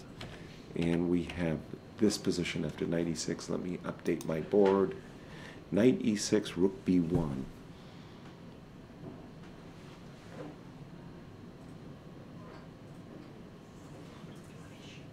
And looks like we have a fourth result, as Anish Giri and Sergei Karyakin have agreed to a draw. So 4 draws to start the 79th edition of the Tata Steel Tournament. We're not starting with a bang, but we certainly are getting some interesting games. And this game of Bhaskaran and Luke Van Welly is really quite a tussle. I'm assuming that black should pitch a pawn here with rook c8, rook takes b2, rook takes c4, getting rid of the dangerous c4 pawn in exchange for being a pawn down. Here are some very good drawing chances for Luke, but definitely white having all the fun. And let me just see that what was the final position that Anish Giri agreed to a draw. And let's see, we had queen c2, knight f1, a5, and this is where the players agreed to a repetition. So solid play, a2, a3. A different approach in the Caro-Kann did not get any results. All right, let's go back to our game between Pavel and Richard Rapport. Luke Van Welly, by the way, down to 2.5 minutes to Audubon's 3 minutes on move 32. And after the move queen, whoops, let's see. After the move queen c2, a7, a6. Well, Richard has to do something to try to open up some files for his rooks. That was really a big decision indeed. Jettisoning the b pawn with a6, and now after queen e4, black is 2 pawns down for the exchange, and white is no longer interested in trading queens. He played the move queen c3, happy to have his extra pawn. Pavel with 3 minutes to Richard Rapport's 2 minutes, and Richard actually had a big edge on the clock, but spent quite some time as he's recognizing things are bad. Amongst other things that could easily go wrong, Pavel is now ready to play moves like b4, followed by a5, cementing this knight on a very good square of b6. Again, rook d4 is on white's agenda. The rook is going to be terrific on d4, as it totally stops any active play based on the move f5, f4. So just looking at the body language, it definitely feels to me like Richard is feeling the heat, recognizing that his position is simply bad. Great exchange sacrifice by Pavel. Terrific play by the very, very strong Ukrainian player, who was a real standout for the Ukrainian team in Baku. At first, of course, the United States and Ukraine tied for first, and at the initial moment that Pavel won his final game, the Ukrainians thought that they had won the Olympiad on tiebreak and were celebrating as if they had, in fact, won the Olympiad on tiebreak. And it was a very disappointing news for them when it was actually the U.S. who won the Olympiad on the tiebreak. Queen e5 by Richard has been played. Well, here I must say I would play the move rook d4 without too much consideration, as I just really like having queens in the position. Queen trades, I think, are actually one of the most important trades in chess. And when should you trade a queens and when shouldn't you? Well, the answers aren't always absolutes, of course, but the principles are as follows. When you're behind in material, don't trade queens. When you're ahead in material, do trade queens. But really, a queen trade has a lot to do with how you view the position of the kings, okay? When a king is more vulnerable than its counterpart, then having queens on the board is very good for the player whose king is safer. So in this position, white's king is just much safer than black's king, and it's definitely in white's interest to keep the queens on the board, just as it's in black's interest to trade queens when his king is more vulnerable. So that's the first consideration. The second consideration has a lot to do with the material count, as already mentioned.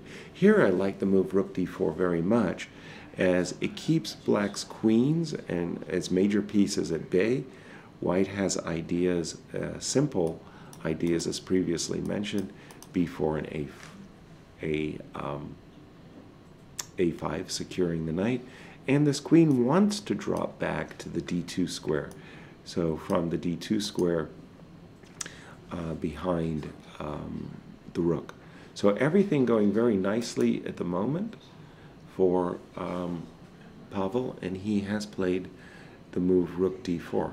Hey, I noticed, you might have noticed it yourself, I got some yellow, I got some green going. I'm really working the colors of the spectrum here. I think one day I'll even figure out how the red works and really light up the board. But in the meanwhile, with the times now down to 3 minutes for Pavel to 1 minute 30 seconds for Richard Rapport, he's in trouble.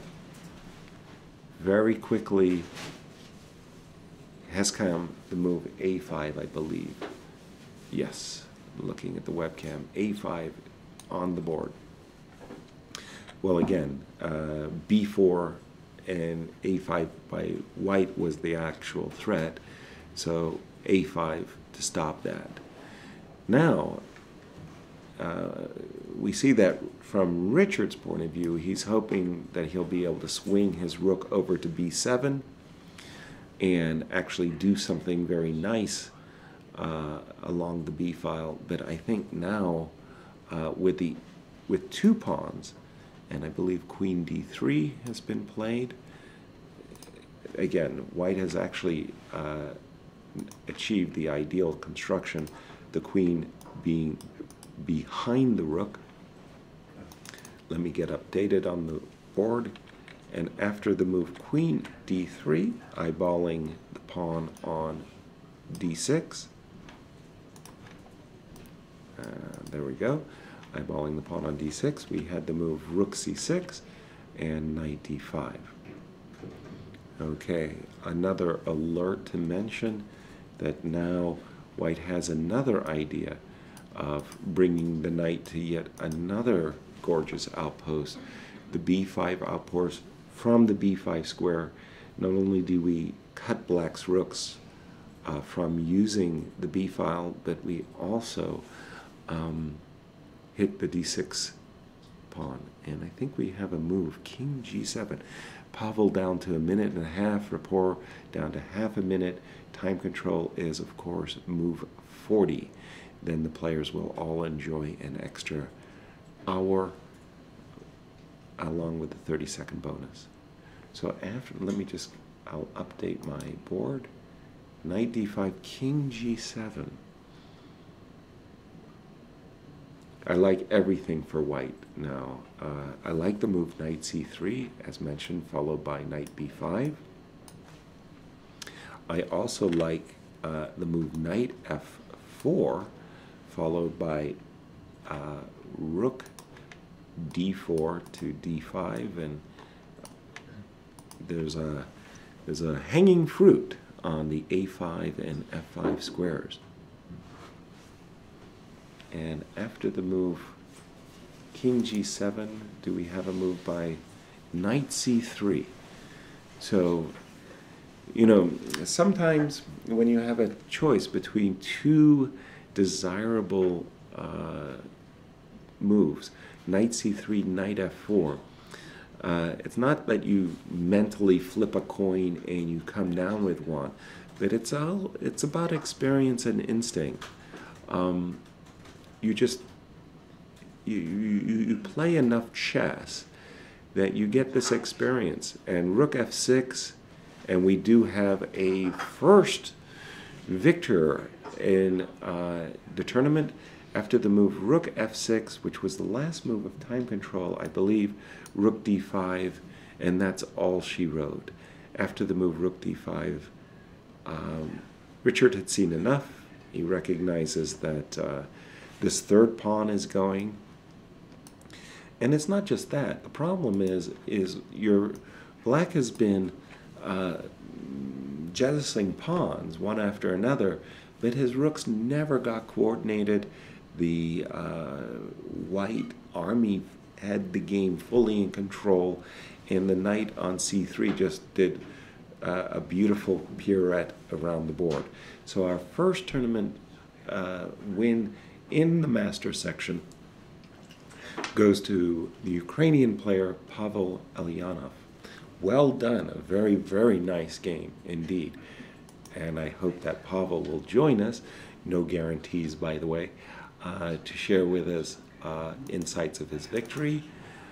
Dmitry versus Wei. Somehow, let's see how, after g4, the rook came, now we see king to g3. And yes, I wanted to know how the rook ended up in a pin along the e-file, because I didn't see exactly how that was happening, and now I understood what's taken place. Is it enough for any serious edge? I'm not sure. I will drop back with the rook. Not sure what is the best. King over, let us say king.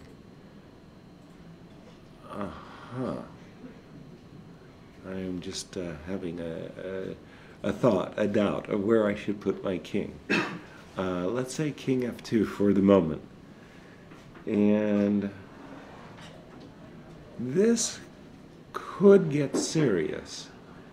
This could easily go very, very wrong for the Chinese player, because the problem is you don't want to get into an endgame position, a knight endgame, where this knight on f5 essentially dominates this knight on g8. This is a position I would definitely want to avoid very much with white. So perhaps Dmitry could squeeze out something here against the Chinese talent Wei. I just had Lena Lamy come into the studio. She's you probably know Alina through her many travel logs and her reports, as well as her many very beautiful photos. Let me go back to the game of Bhaskaran and Lokdhanwali. Holy cow, the position really has erupted. But as expected, pardon me, the players followed that very line that we were looking at. Sorry, just a moment. We saw this variation, and after check, Luke, what? Knight c7. Oh, pardon me. I just had a blind spot. Let me point out what my blind spot was. I was wondering why this pawn on d6 was not capturable. Well, there's a knight e8 check. And yes, well, we are very, very blessed because, in fact, we do have the winner of the game, who will shortly be joining with us, Pavel. played a really fantastic game. Just a great game today. Yes, Pavel, just come on and join me, please. Congratulations, very well done. Nice game. I was watching throughout with admiration. Really? Yes, Thank you very much. yes, no, really. And take us through it.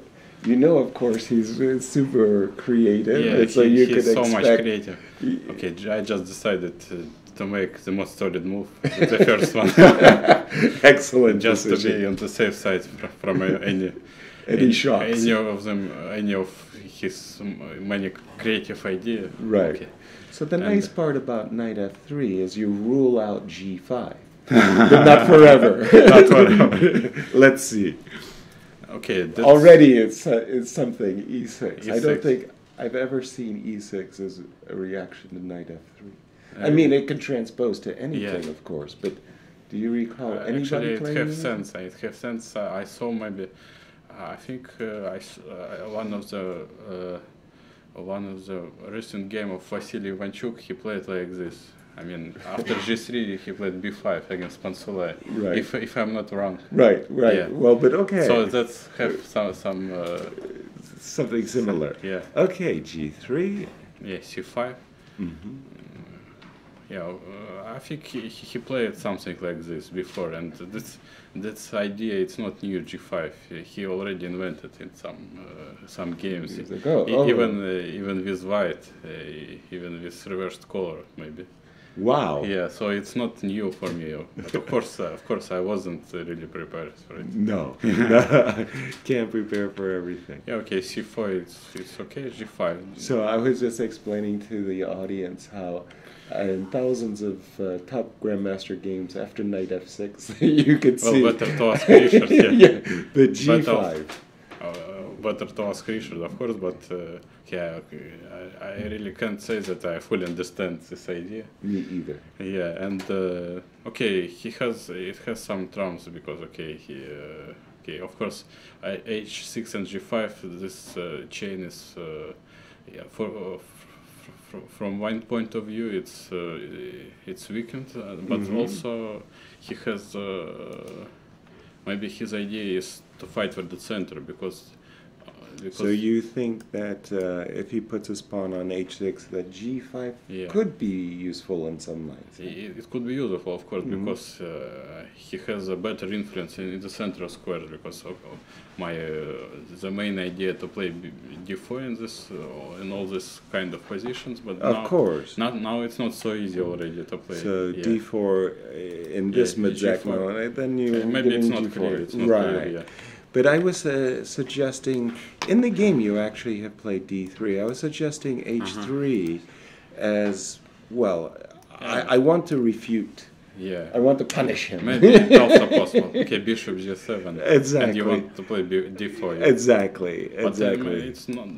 It's for maybe me, it doesn't look this, like it's punishing him. Yeah, but no. Okay, he takes on d4 and he has a With? strong chain in the center. With the pawn or with the With the knight? pawn, I think. Yes, with the pawn, yes. And this was actually a line we were, queen d6 we were looking. Okay. Maybe, Yeah. Maybe, yeah. Yeah, and then, okay, but you make an obligation to sacrifice a pawn. Yeah, maybe you Okay, justify it's not a his big play. deal. It's No. not a big deal to take on before, but okay. Maybe he should try to play something. I don't know, h6, bishop h4. You play, Yes, exactly. Yeah, I see your idea. You could expect it. Yes. I see your idea that you're trying to hold the development. Yeah. Right, and Yeah. hoping for a c5, Yeah, knight it's e4. also looks promising. Yeah. Yeah, well, the point is when your opponent plays creatively and you want to refute them, sometimes you start to look at very unusual ideas, like you just showed. But you chose... I decided to not lose any tempo and just to play normal moves. Yeah. Okay, so... And Okay, here for me it was very natural to play like this because and to fix the pawn. to fix the pawn, then okay, I have another tempo after e3. He should defend his pawn. But this was the surprise for me, f5. Yeah. I was thinking that if black had a trump, maybe he could put a knight on f5. So I had expected the move h5. H5, Did yeah, f5 probably. come as a surprise for you? Maybe a little bit, okay. Not really. Because Not big.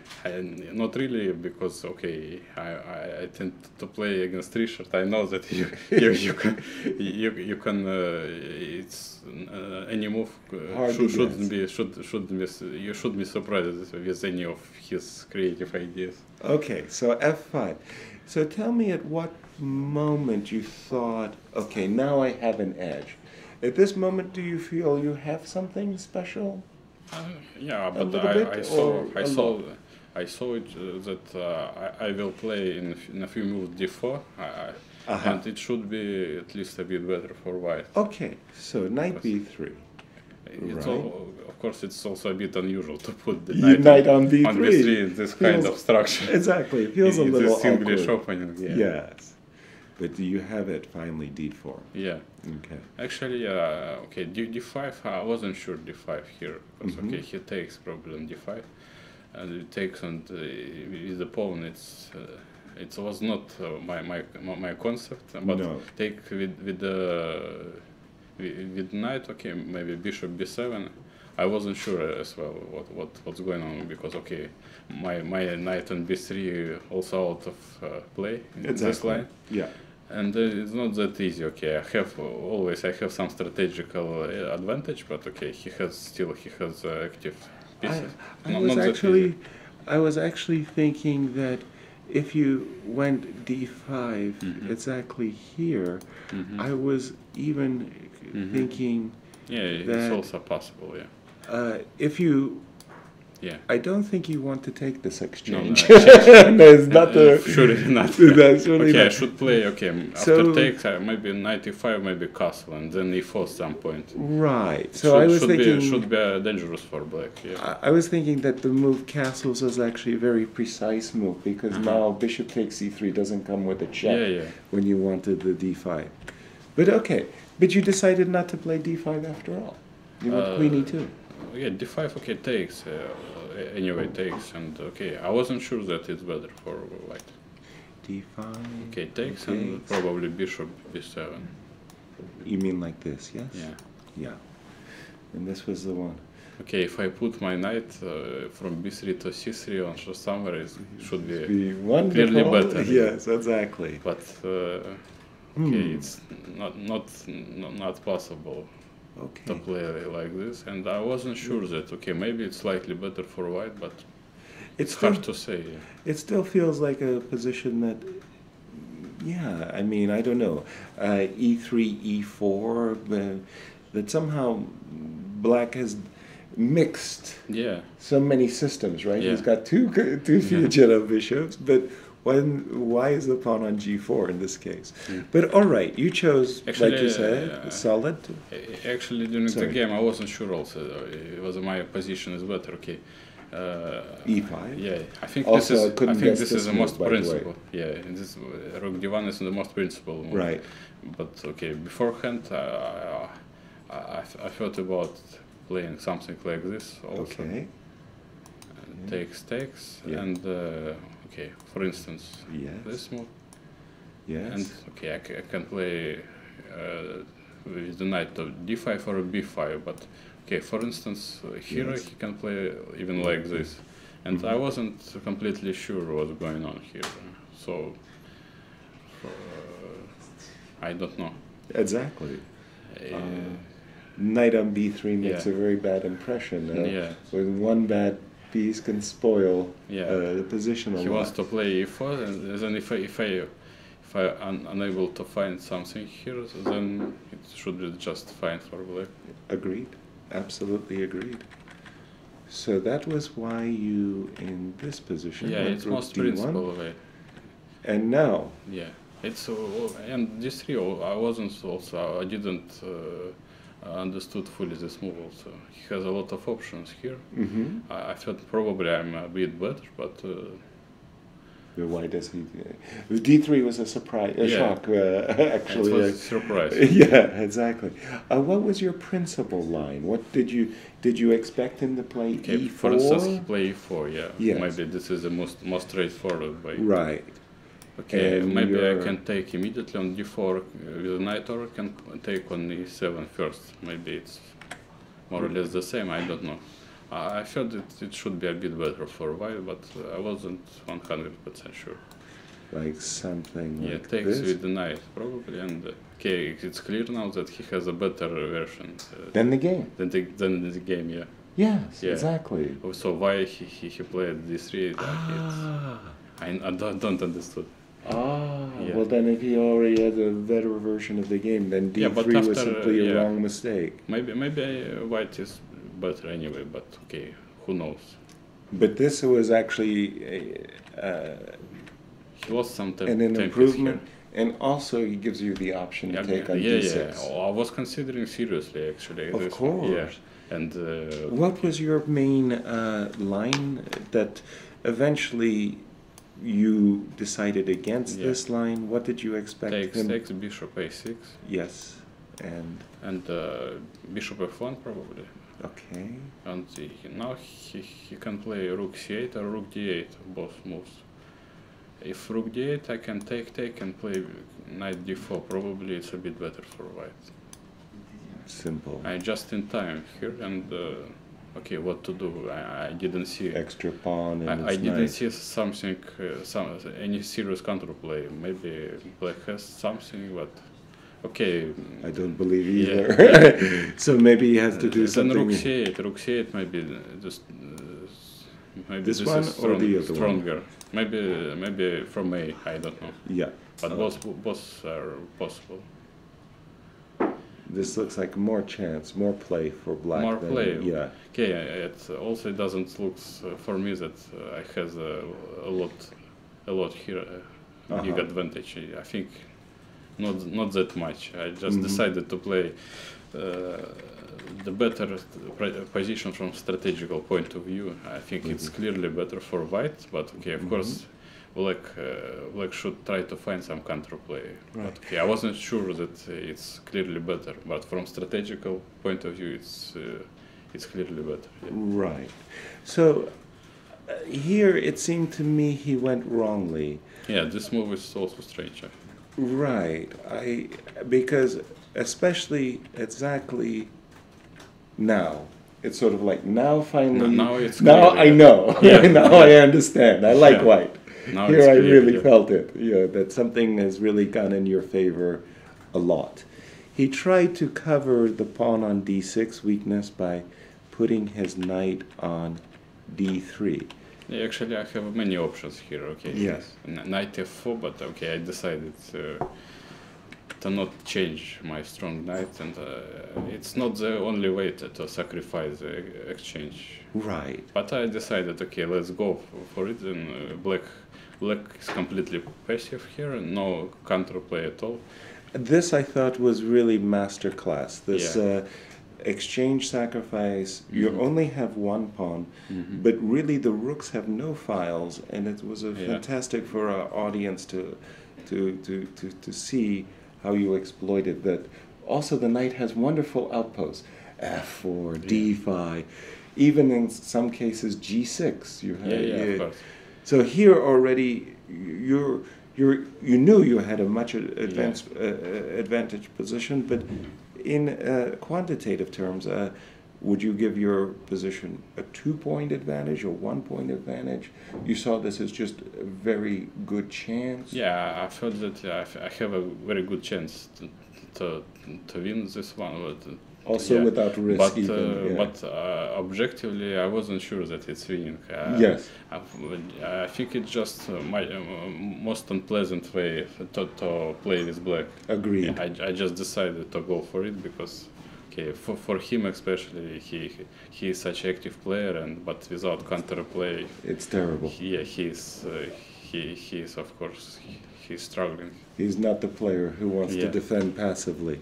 So at this point, things continue to go very well. I liked especially your play throughout. But here especially, I like this move A4 very much. Yeah.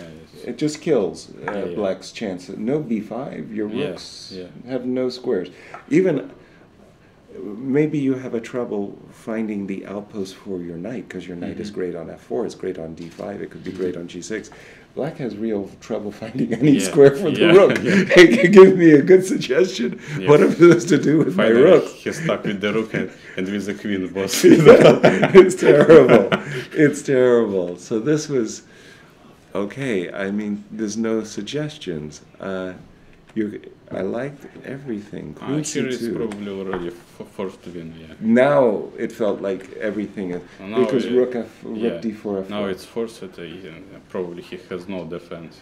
Yes. Yeah, here and only one it's a blunder if I play immediately. I should put somewhere my queen. I mean queen d2 and then. But okay, anyway, he has no defense. I mean. Right. Yeah. Yes. That's why A6. he decided to go here. Yeah. Right, because this ending. This is clearly winning, probably. Yeah. Yes. Yeah. This was like I was trying to explain to the audience how very nice. Now it will be 2 pawns, but again the rook simply don't. Rook is stuck still, and okay, maybe I will collect another pawn very Rook soon. E6, yes. Everything was going very well for you in this case. That was why he tried, I don't know if it's last chance, but okay, A6, knight takes. But now it's really starting to feel another threat has appeared suddenly, B4, A5. Yeah. Nailing, you Okay, position is the same, but I have another pawn in the pocket. So exactly. And it just final nice move. Yeah. I mean, this knight has been all over the board, and now you see a new outpost. He gave up the B pawn to have open B file. You play knight C3 to close B file, and also hit pawn on F5 and D5. I don't double guess any move. I think every move was excellent. Yeah, thank You you played very a much. very, very good game. Thank you very much. Oh, what a start for you. Yeah. It's fantastic. I thought it was a very funny, at the opening ceremony, the Tex DeWitt, he was our host. He was asking players questions, and they asked you, what would you prefer, 6 wins and 7 losses versus 13 draws? And you said, well, I prefer +3. I thought it was a very good answer. Well, you're on schedule. Thank you so much. Thank you. Please come again. Thank you. And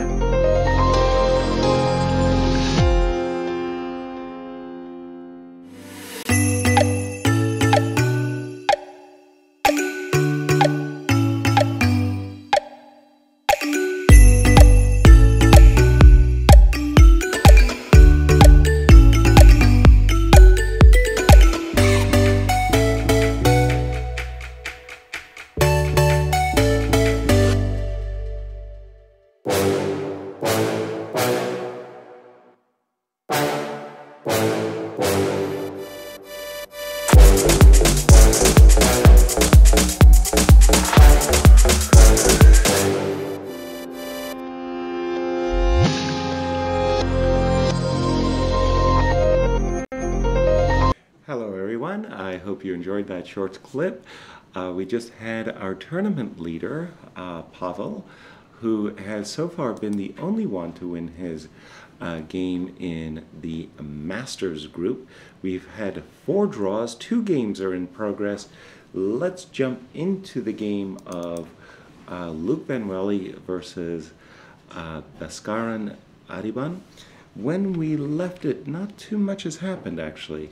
Rook was captured the pawn on e5, drop back, rook c5, rook c2, rook e5, knight c7, rook e1, rook rook d2. And this is the current position on the board. And let's see. I'm having a little bit of a I'm missing something, I'm sure. Rook takes d2. I think it's knight takes e6 check. Here's what I'm worried about as white. I'm worried that if I allow this position to occur, that I blew it, that this pawn on c7 is actually vulnerable to capture. When the king comes to the e6 square, it'll drive away the rook and the pawn on c7 will fall. So after rook takes d2, it's knight takes e6 that is Luke's problem. This intermezzo, Zwischenzug if you will, comes with a check. Rook takes to try to keep the structure. Rook takes. Now in this case, white has the ideal setup with his rook behind the passed pawn. This time the rook will be forced to go passive, and then white will nicely win the game like this, or after passive rook, king f3, king f8, king here, f6, white will win the game by advancing, his pawn to g4, and somehow his king, white's king, will break through on the king side and win the game. So it does look to me as if this ending for white should be winning. Now, having said that, if the rook ending is winning, then it makes sense to try to keep the knight on the board. Maybe something like knight c5 in order to try to blockade on the d7 square.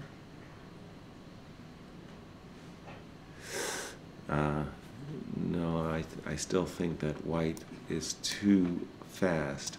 Simply knight e8 check and knight f6. You couldn't take this knight on e8 because the rook was hanging on d1. But now there's simply no blockade. This guy is coming really fast.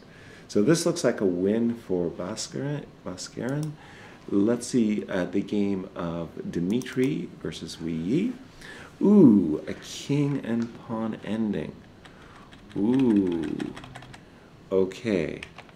There's basically no turning back here. Who has calculated best? Is this a win or is this a draw?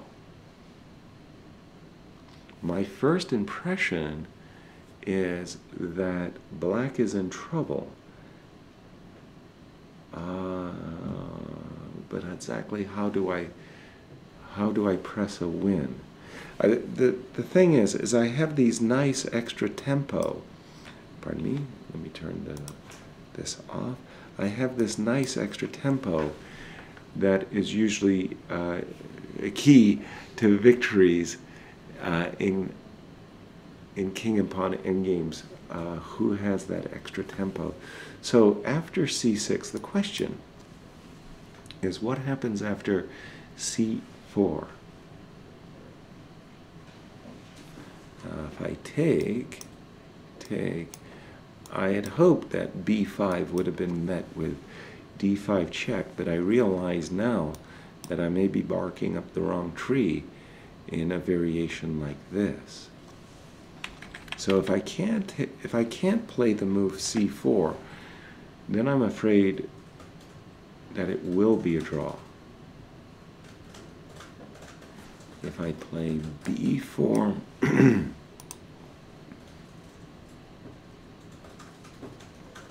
and simply a5, and there's nothing going on here. Take, my king can't enter through the queen side, and now it simply can't enter through the king side either. So this is probably a draw. I'll reserve judgment and I'll take a break in order to ask my colleagues if I can find somebody to tell me whether this is a draw or not. Very tricky, these king and pawn endgames. My first thought was that white actually had a chance thanks to this extra tempo G2, G3 when he needs it. Now I'm less convinced of that. All right, we hope you've been enjoying our coverage as we start to wind down this first round of play in the 2017 79th edition of Tata Steel Chess. We'll be back.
Hello everyone, and welcome back to our live coverage of the 2017 Tata Steel Chess Tournament. It's really a festival, and although we've come towards the end of the round, we still have two important games in progress. In the Masters group, the top group, the game between Dmitry and Wei Yi has ended in a draw. So we have only one decisive result at this exact moment, and that was the game of Pavel versus Richard. Pavel was good enough to join us and share with us how he played what I think was a real masterclass of a game. Let's jump into the game of Bhaskaran and Luke. I think that the position is simply winning for white. This pawn on d6 is being blockaded at the moment by this knight on d8, but truly this pawn is a monster. This knight on c7 needs to just reroute itself. I think that this is a winning position for Bhaskaran, and he should win, and he has played the move knight d5 as expected, rerouting the knight. The knight wasn't doing anything special on the c7 square, whereas now it controls the f6 square, keeping black's king out. Also, this knight can drop back to e3, forcing Luke to trade rooks on the d2 square, and then this white king will emerge from its cocoon and escort the d6 pawn home. So winning position for Ariban. Let me just go to the other Masters group, and there's a funny game in progress between the young Norwegian player Arian Tari and Canada's Eric Hansen. The last move, it was a kind of a funny situation right here. White is actually worried, for very good reason, about getting smothered mate. This is mated by a smothered mate with the move knight d6 to e4, attacking the rook, and then suddenly knight on e4 to g3, checkmate. And that was why we saw the move g4 to escape that horrible, horrible fate. Even though black's a pawn down at the moment, he can, in my opinion, win it back with the move knight g3 check, followed by trading on f1, taking on g4, and taking on c6. So that game is likely to be a draw, but we had some serious results. Some blood was definitely spilled in the challenger section when Marcus defeated Jeffrey in their game. There was a really funny game going on that could have been a big upset. Was in the ladies matchup. This game ended in a draw between Sapiko and Shang Li. Sorry if I get her name wrong. Shang Li or Shang Li Lu. That ended in a perpetual check. But at one moment, Sapiko, who is essentially a 250-odd points behind her, much higher rated opponent, was in a winning position earlier in that game. That game did end in a draw. But two games in progress, and as those players are struggling, let me look at the #1 seeded game. Markus Rager from Austria was facing Jeffrey Zhang, and let me just get to the opening position and just go through that game briefly. It's a Sicilian with a Najdorf Sicilian with that move order that has been favored by a few players. Knight f6. I remember reading the book about Michael Tal, his games and his life in games, and this particular move order, and why I was always impressed by his explanation in that book, why you can't really punish black with this move order, and it actually might be the most precise way of playing it, even though black doesn't often play knight f6, but rather takes immediately on d4. So Jeffrey showing a little nuance. h2, h3, remarkable in the Najdorf in this round in the Masters group. We had Sergey playing the move a2, a3, which I must admit, unfairly perhaps, but we were making fun of this move, a2, a3. h2, h3, however, has a long pedigree, and the idea is very simple, that in some cases, or immediately, white is angling for the move g4, g5, and to boot this knight away from the f6 square. e5, all of these moves have been well rehearsed. f2, f4. This position all looks very normal to me. And knight h5, yep, I've seen that one too. So the player's quickly getting into a position that I think is well known, is pawn sacrifice, queen takes c2, and Jeffrey played a5. Okay, fair enough. Queen e3, king h8. I suppose that the problem with the immediate bishop d8, just to avoid these things, is that after f6, white's initiative is worth more than the pawn. So king h8 was Jeffrey's choice, rook c1, pawn number 2, but with this move queen h6, threatening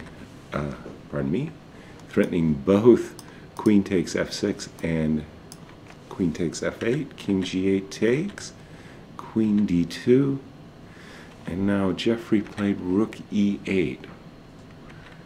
This looks very slow to my eyes. Doubtlessly, somewhere,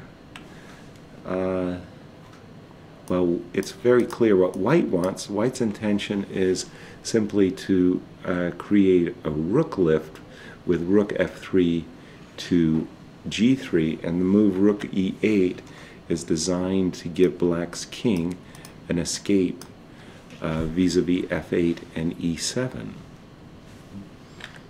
Rook f3, a4, check, check, check, and just a second here, because the problem for black is when he needs to play the move queen d1 check or not, and I don't think he could get that in. I think the problem is that if we try to play something like queen d1 check here, then this the dark squares are too weak. That is to say, white is ready for queen h6 followed by f6, or queen h6 followed by rook g3. So Jeffrey didn't have that chance, played a4, and now he must sacrifice his pawn on f7. He couldn't play the move king up, because I think this is just walking into a mate based on the move rook f3 and queen g4 is mating. So he had to drop the pawn, a3. Check. Ooh. The position looks already terrible. In fact, white is simply exceedingly fast. And already something is terribly wrong. White is picking up the queen side, and black's king is remaining vulnerable. Ooh. So this looks like just a very nice game by Marcus. Something went really wrong, because this all looks like theory for a great long while, and well, something really went wrong for Jeffrey, as this this was a very good game by Marcus. I'm not really too sure what it was. But once we reach this position after king g8, it looks really good for white with rook f1. So very nice and convincing victory by Marcus. And for those of you who followed Jeffrey in his career, and most especially in the U.S. Championship last year, know he's a very, very tough person to defeat, and yet he went down in flames. Very impressive. We'll go to the game with the Chinese player. This is the lady, pardon me. This is Ting Li is the lady. And Benjamin Bach, white, versus Ting Li, d4. And it looks like the day of the Slav today. And the Marano variation. All of these moves are very well known. I still remember a game that was played here in Vaikanze between Levon Aronian and Viswanathan Anand. Vishy played an alien game from this variation. This was something where Vishy had played like rook c8, and he went like b4, c5, sacrificed a piece brilliantly. Oh well. Great memories here in Vaikanze. Queen c7 was her choice. Bishop d2. And bishop c3. Now that's a very visual looking move, isn't it? Bishop c3, breaking the pin along the c file so that we can capture this bishop on d6. Bishop takes h2 check. Knight takes h2 takes, queen takes, and white has managed to keep his extra pawn. Queen takes c3, bishop c6. And already there's a problem. If we recapture this pawn on d6, rook to d6, pinning this bishop and ready to load up with moves like bishop f3 and rook c1 is the problem. That was why she played the move queen b7, rook c1, bishop d5, queen d4. Now it's already unpleasant. White is beginning to get a grip in the position. Rook b8.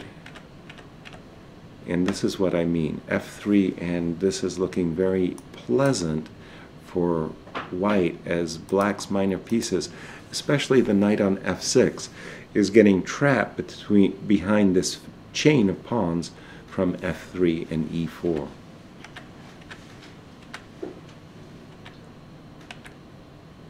a4. Now that is an intriguing choice, as Benjamin is essaying the opportunity of playing bishop b5. And again, I was mentioning the fact that black's pieces, his minor pieces, the bishop on b7 and the knight on f6 are being corralled. And this move a4 is a very annoying one for black to meet. g5. I don't think that actually solves the problems. Ooh, rook c3. That's a surprise. I thought bishop b5 was coming, but probably Benjamin didn't see anything concrete after bishop a6. Intriguing choice. He played the move rook c3 and simply knight around. So the move g5, I take it back, was actually a very good move. Except white got in knight e5, and now it's collapsing. Once you lose f7, it's game over. And there was some kicking, but not much after the move rook g8, the move knight g4. Mate is on white's agenda, and there's nothing that black can do. So a convincing win by Benjamin. And again, Jordan Van Forest, the Dutch champion, was on hand to share with us his victory over Erwin Lamy. And let's go back to that game in progress. Eric Hansen is definitely playing for the win. He played the move knight e2 to f4. He's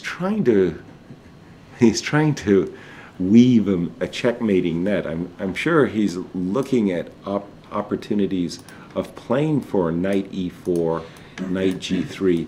He needs to get in the move h4 as well. I don't think he's got all the time in the world to do that. And probably after g4 takes no, I don't think I can get away with king h6. I can just simply take, and oopsie daisy, we let this pawn go all the way up the board. And after knight takes, this is going to give white the time he needs to get his king out of a little bit of the trouble that it's in at the moment. So that game appears to my eyes to be going towards a draw.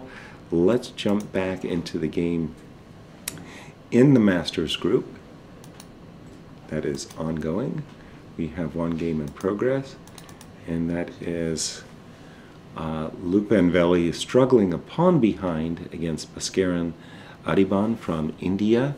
The young man qualified for the A group by having a tremendous tournament last year here in Baikonze, qualifying from the B group.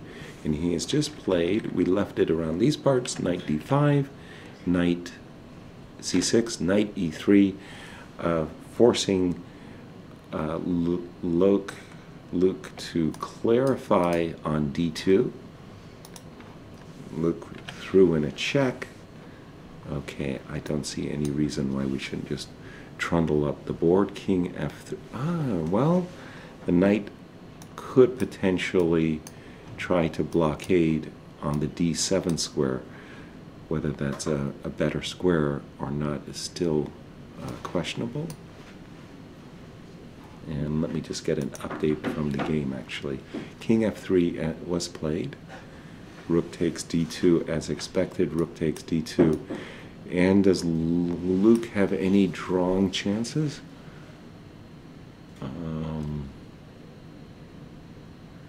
Well, it takes a very good day indeed, but the king has to, it's black's king that will have to get back somehow into the thick of things to deal with this very, very powerful pass pawn. I think he's played king f6. Let me just get an update. Yes, king f6. So now we're up to date with the players.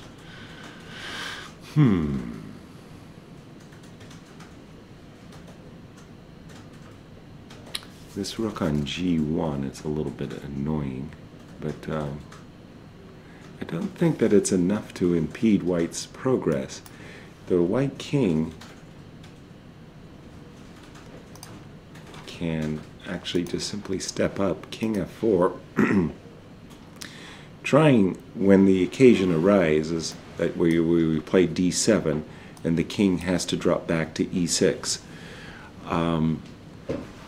The king, I want to invade with king g5, king h6, king g7, and nibble at the base of black's pawn chain on f7.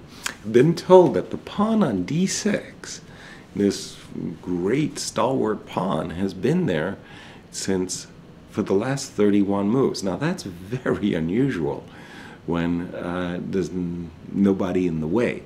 So solid as an oak, that pawn on d6.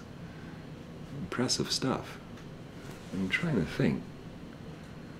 I can't recall in my own practice where I've had a pass pawn that has remained so stuck on a single square. There's a record for this. A pawn on d6 was there. I'm not kidding. I don't know how we make this stuff up. I'm sure it's garbage. But but in a game of Antov versus Antipov, already this might be an April Fool's, people. 85 moves. Okay, it was a double night ending. Okay, big smiles. But okay. How do you filter that search? I mean, that's impressive. I mean, our statisticians are hard at work, even here late in the day, late in the round. So Abidon to play. I'm expecting King F4. Again, trying to invade Black's king side. Maybe it's time for this rook on g1, which is doing nothing, to immediately come over to the a1 file, to the a square, so that in order to try to check this white king away from the g5 square.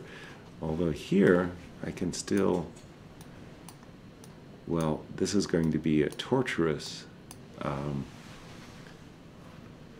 ending for Luke to defend once this king does get inside Black's camp on the h6 and g7 square. Well,